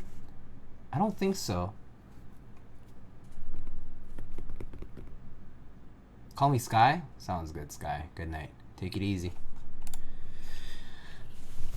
So yeah, I definitely don't think this needs the CannonKeys polyfill for this board. I think it does perfectly fine without, with these particular switches and plate and assembly just in general.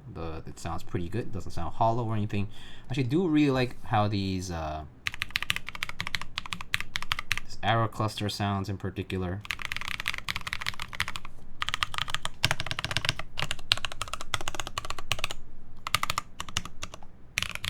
Yeah, no, it sounds pretty solid. As far as the sound of this board is concerned, and it looks really nice with this nice PVT set. I have to say, I think I like this set better than Sugar Plum, color-wise. I think the soft pink goes better on this set, with like this tone of purple. I think it looks pretty nice. A little better than Sugar Plum at least. But Sugar Plum was nice, so I'm using it still. Do you like Lubed caps? I like some of their caps, but I don't collect them. So I tend to not enter their sales. Sounds a lot like the Obliterator I had. It's pretty loud and low pitched. Can we get another sound test? Sure, we can try that. We can try one more. Since I'm already here. Alright. Let's give it a try.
So is this considered holy clackers? Gotta say, they're very nice.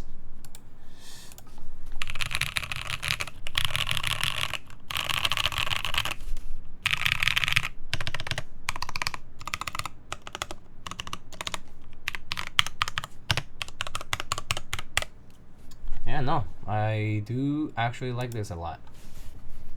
Of course, if I took this to work, because these are tactiles, definitely slightly on the louder side for a board, right? But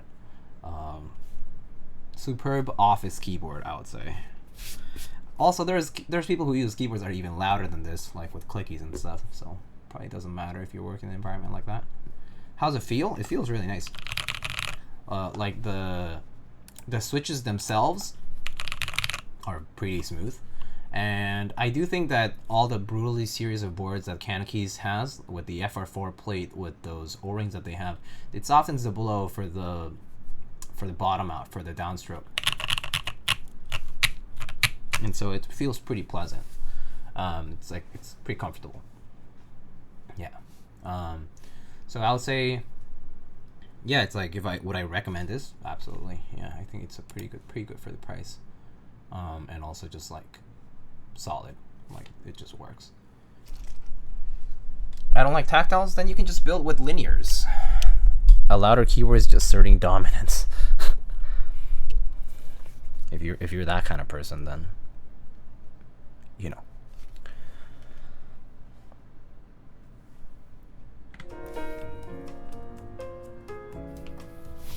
All right. I wish they offered half plates. Would be a nice. It would be an interesting option. That's for sure. Half plates for this. Box Jades. I have to say, among the clicky switches that we have in the community, Box Jades and Box Navies are A+. They're really nice for clickies. I like them a lot. I think there might be some of my favorite ones out there for MX style. Do you use voice meter? I do. Is it echoing or something? So there issues with the sound. How is the bump on the SP stars? The bump is right at the top, and I would say that it's not a very harsh bump, but it's a bump that's at the top, so it kind of feels similar to like the Boba U4T switches. Yeah. I love my Box J's, but so loud. Oh yeah, they're pretty loud. I did have a board with Box J's actually. Yeah, Box J's as well. With like I think Box Navy on spacebar, but yeah, super loud. But love the clicks though. The clicks on box switches, on those box switches, are A+. Really good. Yeah. I like U4Ts. Maybe I'll give these a try. I think you should. I think these are quite lovely. You want loud? Try Otemu Dustproof Blue Stems and Otemu Sky Blue Housings. Peak clicky. Never tried that. Sounds like a very... Oh, that's an interesting... I've never heard of it, but it sounds cool. I know it's different for everyone's voice. Can you send a pic of yours? Are you on my Discord? Maybe I can share it on my Discord later. Just remind me. I will probably forget. Michael Weston. Oh, thank you so much for the tier 2 sub. Wow, thank you. Thank you so much. Alright, let's show you guys what the board looks like up close. I'm gonna just get chat away here for a second. This is what the board looks like. Very lovely. The black anodizing on this board is actually impeccable, I would say. Yeah, I really do like how this looks. Looks good with this set too. It looks really nice with this particular set. So yeah. So this is with nice PBT elderberry, and the artisan is a rubber hose lucette. Nice side profile, similar to all the other Brutalist boards that you've probably seen. I've built the Rekt1800 before. but I don't think I did a black one before. I think I did a white one actually. I think I did before. But yeah, has the CannonKeys logo down there. Of course, it's a little dirty because my hands are probably greasy or something like that.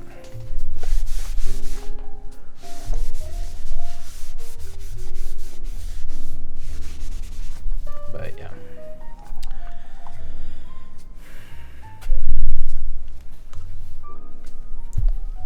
Do you see my last message? Yes, I did. I said if you're in my Discord, you can ask me later on because otherwise I'm gonna forget.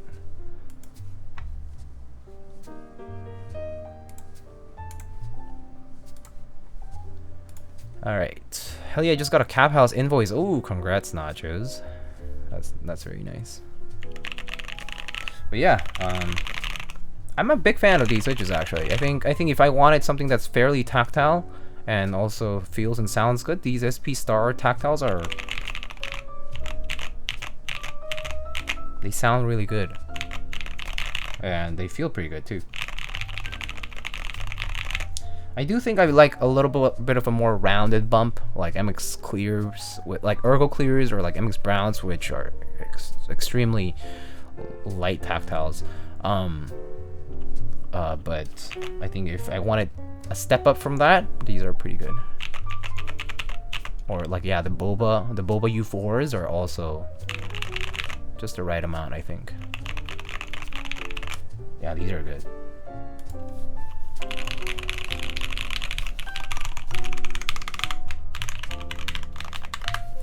Yeah, no.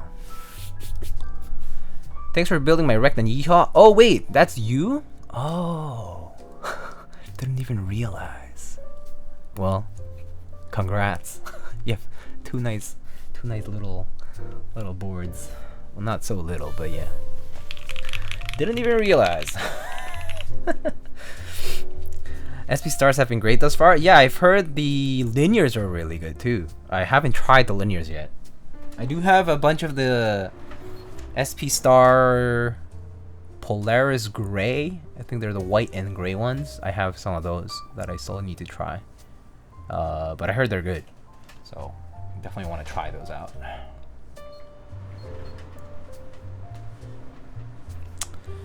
But yeah. Pretty nice. Y'all have any questions or anything for me? Start organizing. Oh, actually. So for those who like nice PBT elderberry, once again, it's an in-stock set over at CannonKeys. I can post the link again.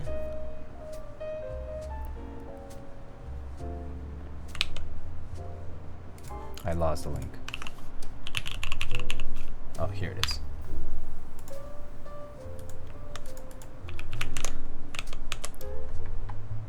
Too slow? Oh, thank you. Thank you, Nacho. Thank you. How's your day going? Day's going alright. It's been a busy day for me. Lots of work. So kind of tired, but productive. Productive Tuesday, I would say. Typing the SP Star Con Momo. Sounds great. Haven't tried the linears, been wanting to, yeah. What silver is your shirt? I'd say it's a pretty matte, mid-tone kind of silver, where the silver is not so shimmery, so it kind of has a very matte and you know, plain, bland kind of look, almost like gray. It's basically just like gray. You might call this silver gray. That's the kind of silver it is. Are you still pre-ordering GMK with the long wait? I have ordered some, yeah. I'm not ordering a lot as much. Yeah. I would say I've definitely slowed down. I think the long wait definitely is a turn off. Like, yeah. I think that with the resin shortage and the long wait times and all that, yeah, it's basically a 2-year loan. Free interest loan for these people. It's pretty crazy. Yeah. Can't say I'm happy about it. My t-shirt is E-White. Had to electrocute yourself for that. I know I say it regularly, but thank you for putting up with my ridiculousness. Oh, dude. Your ridiculousness is welcome. No worries. Wouldn't that be great? Maybe. Only been GMK I really want. Wait, which GMK is the one that you really want? GZ? Life-changing wait time? Yeah, I mean, people's lives do change within a year or two, yeah. So.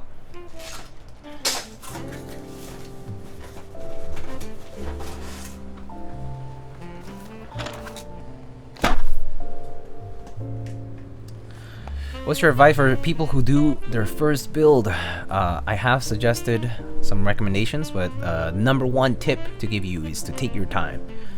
You can stop at any point and check your work, but for your first build, make sure you check your work. Just take your time, take it slowly.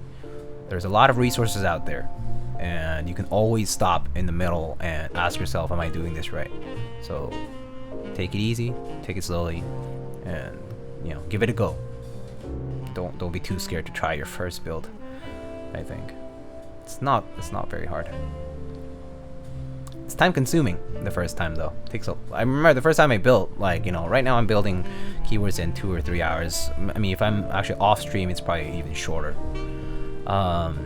It's probably like an hour. But yeah, I think the first time I built a keyword was like 4 hours or something like that, 4 or 5 hours.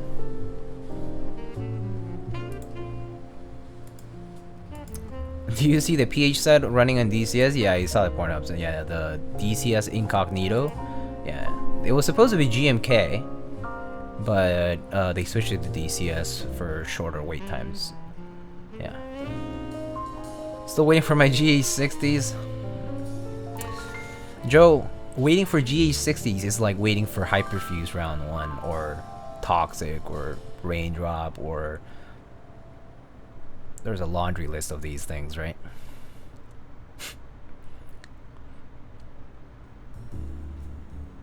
Are you getting incognito? Probably not.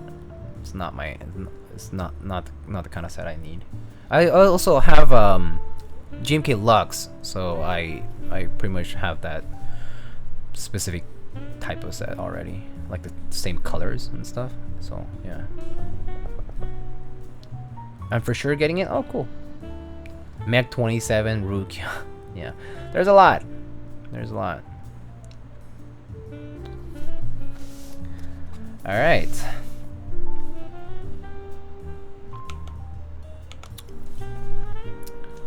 So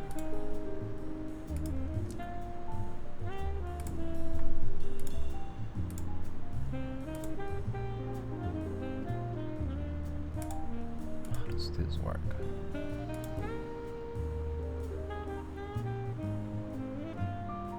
Oh, interesting.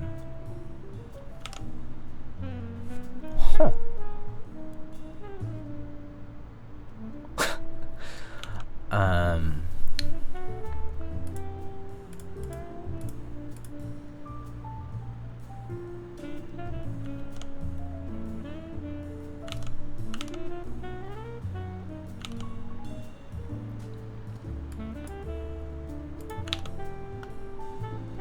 Oh, okay.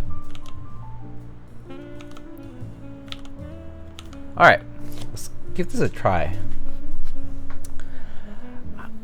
How many people do you see right now in chat? How many viewers do you guys see on your counters?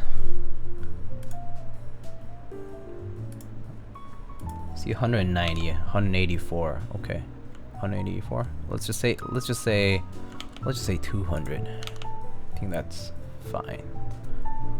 Yeah, 184, 206, 180. Okay, I'll say 190 is fine. Okay.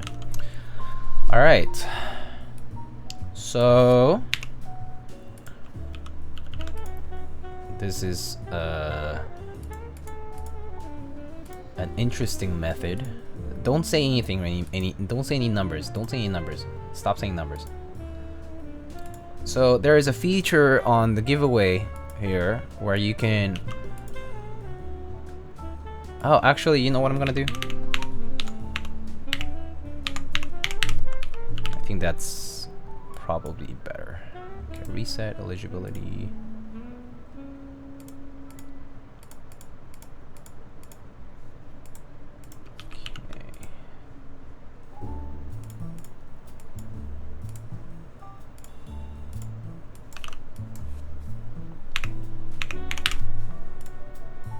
All right. You can feel free to say boom boom pow again, but that's not the key here. The thing that you should do is you should guess a number between 1001 and 1190. Any number that you put in will be registered. If you're lucky, you'll win. So you have time. I'll give you guys 5 minutes to pick y'all's numbers. And 1069, nice.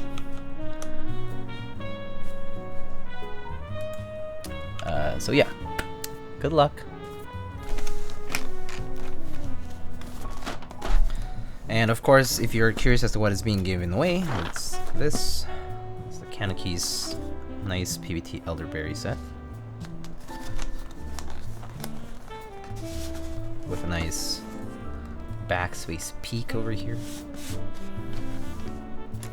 Alright, while you guys are doing that, let's measure the time. Okay.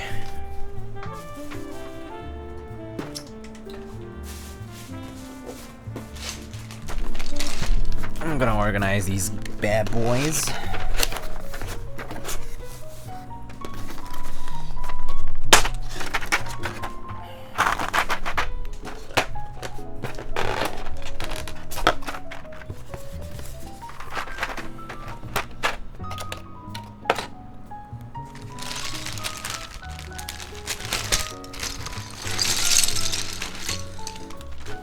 This is why it's nice to pay attention. I will not repeat myself, so.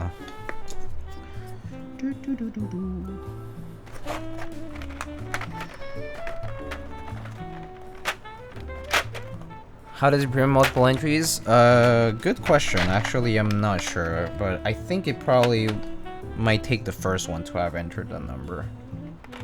So if you put a repeat, you might probably wanna, like, if you put a repeat and you know someone else did it before, I think you might wanna pick a different number.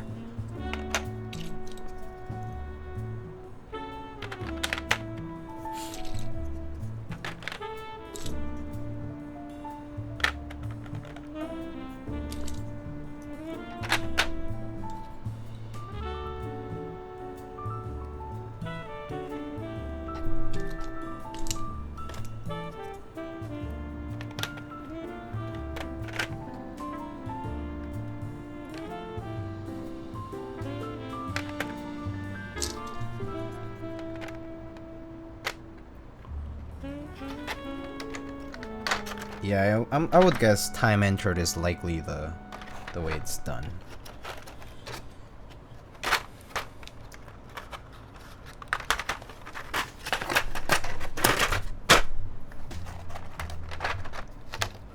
Step lighting. I need your help. I don't know why people are typing numbers.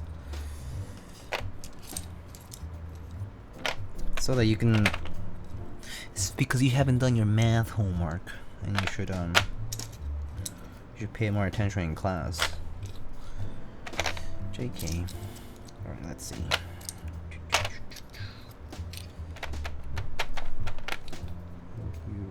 Oh, wait.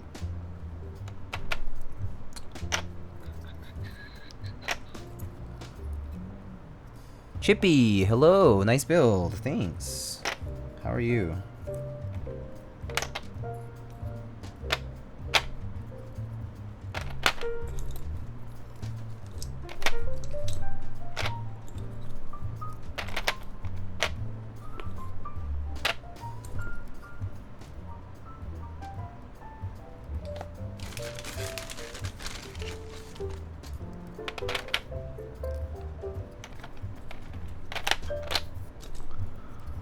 Great build might be biased.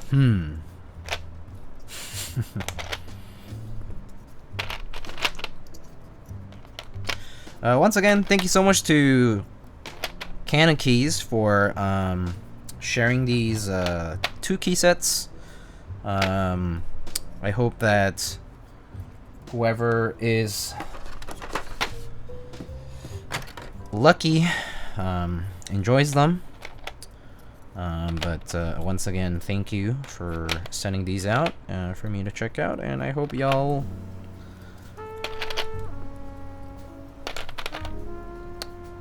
you guys like them too. And if you want to consider purchasing, you can use the links I have. If not, it's okay. But yeah, these are actually pretty nice. I have to say, the Cannon caps, really good quality stuff. I mean, both of them are excellent, but the Cannon caps, the texture is really smooth, and the dice up looks really nice. I really liked it.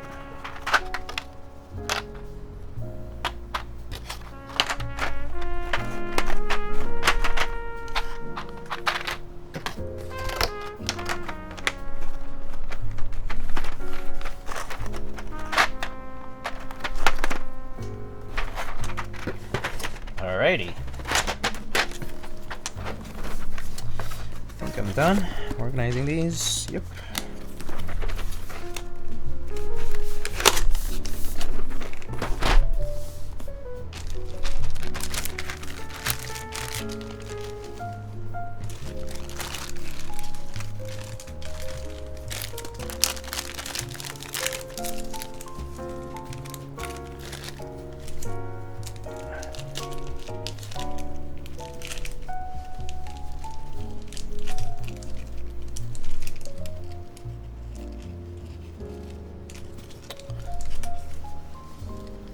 Alright, doesn't look like there's any more entries.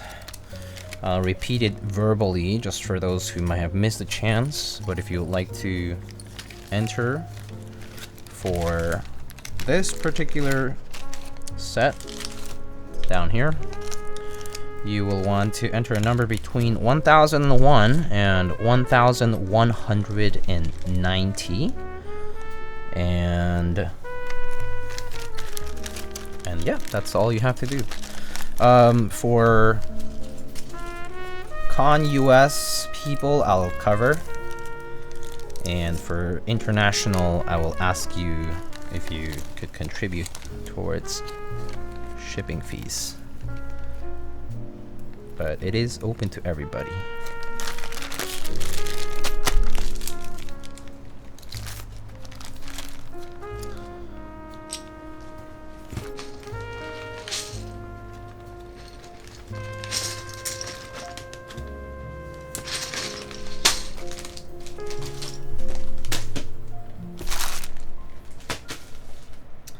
Alright. I'm live, but I just saw I had a subversary. Oh, Jordan, thank you so much, buddy. Thanks, Jordan. Thank you. Alright. Lucky winner. Alright, we have about 30 eligible users, it appears. Not very many. So, who will be the lucky winner? We'll see. If nobody gets the number, I assume I just re-roll until somebody gets it, I think. But I think this thing knows how to figure it out. So, let's do it. Alright. 3, 2, 1. Boom! Waiting for a winner. It's rolling. It's rolling. Oh, I guess cancel. Let's roll it again. Let's roll it again. Let's roll it again. Let's roll it again. Let's roll it again. Let's roll it again. How many times do I have to roll this?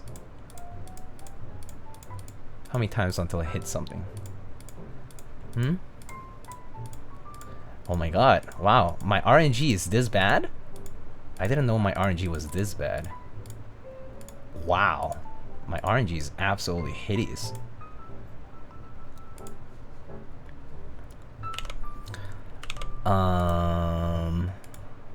Maybe the cancel didn't work. Okay.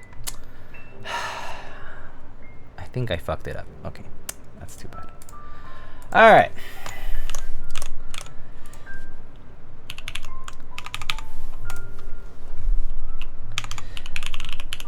Alright, if you want to enter for this, enter purple drink in chat.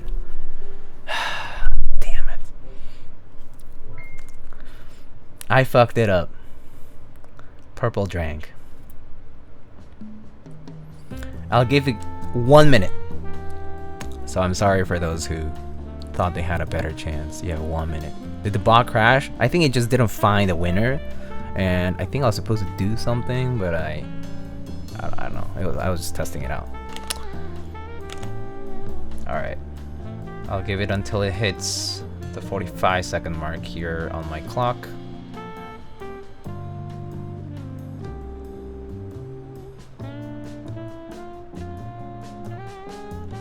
10, 9, 8, 7, 6, 5, 4, 3, 2, 1, and roll it. The alts. Hello, hello. The alts. GG. Do you claim?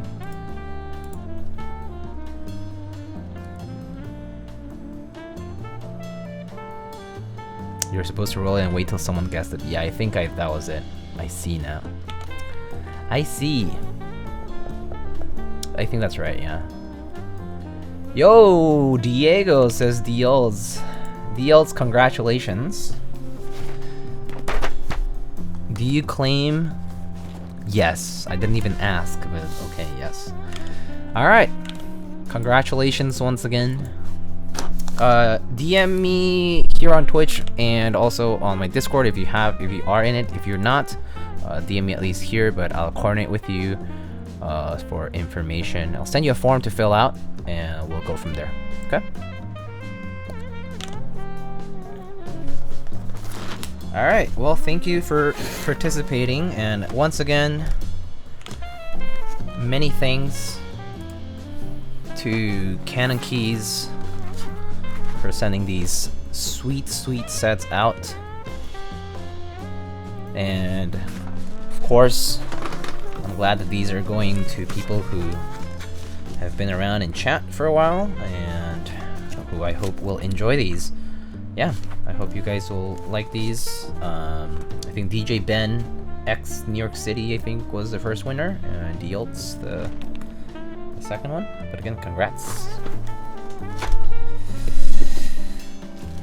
Alright, so let's see who we can raid, because I am done for tonight.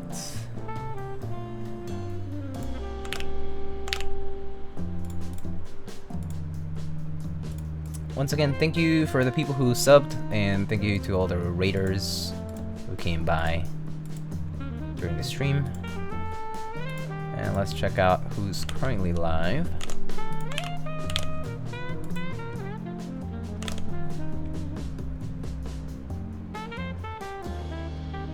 Rock Lena is live, Franco, Patty, Shinchin Wong, Oz, Ozzy Obsessions is live, Keyworm, Kung Bean, Liskits is playing Twilight Princess, that's a fun game. Jordan, who just stopped by, is playing Tarkov, if you would like to see Jordan.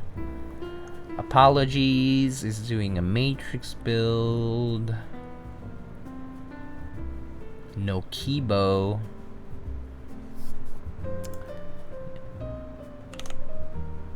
Rate yourself.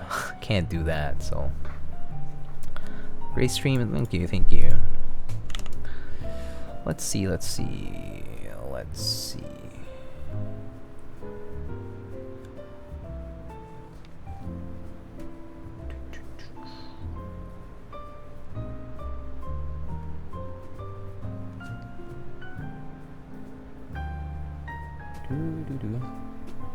Okay, let's go raid Oz, Appa. I think, did I raid Apologies before? I actually don't remember. I don't think I did. Let's go raid Apologies. They're doing a Matrix build of some sort. I'm not exactly sure what kind of build it is, but let's go raid Apologies. Apologies, it says. Raid apologies.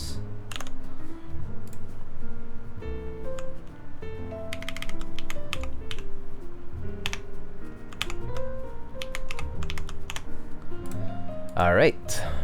So they're apparently building some matrix board, or maybe let's just go say hi.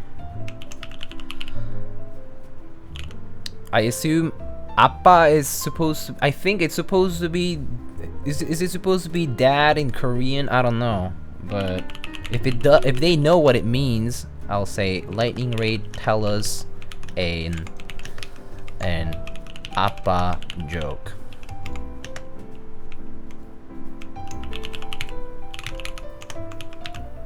Tell us an Appa joke is the raid message.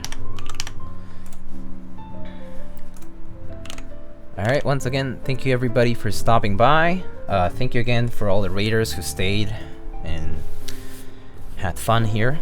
I hope y'all have a good night or a good day, depending on what time zone you might be in. And again, thank you all. Thank you again, CannonKeys, for the key sets. And I'll see you guys on the next one. I will probably be building... It will either be a Kikoichi Monji, or it might be the Tomo prototype. But I'll see you guys then. Alright. Take it easy, everybody. Have a good night. Bye-bye.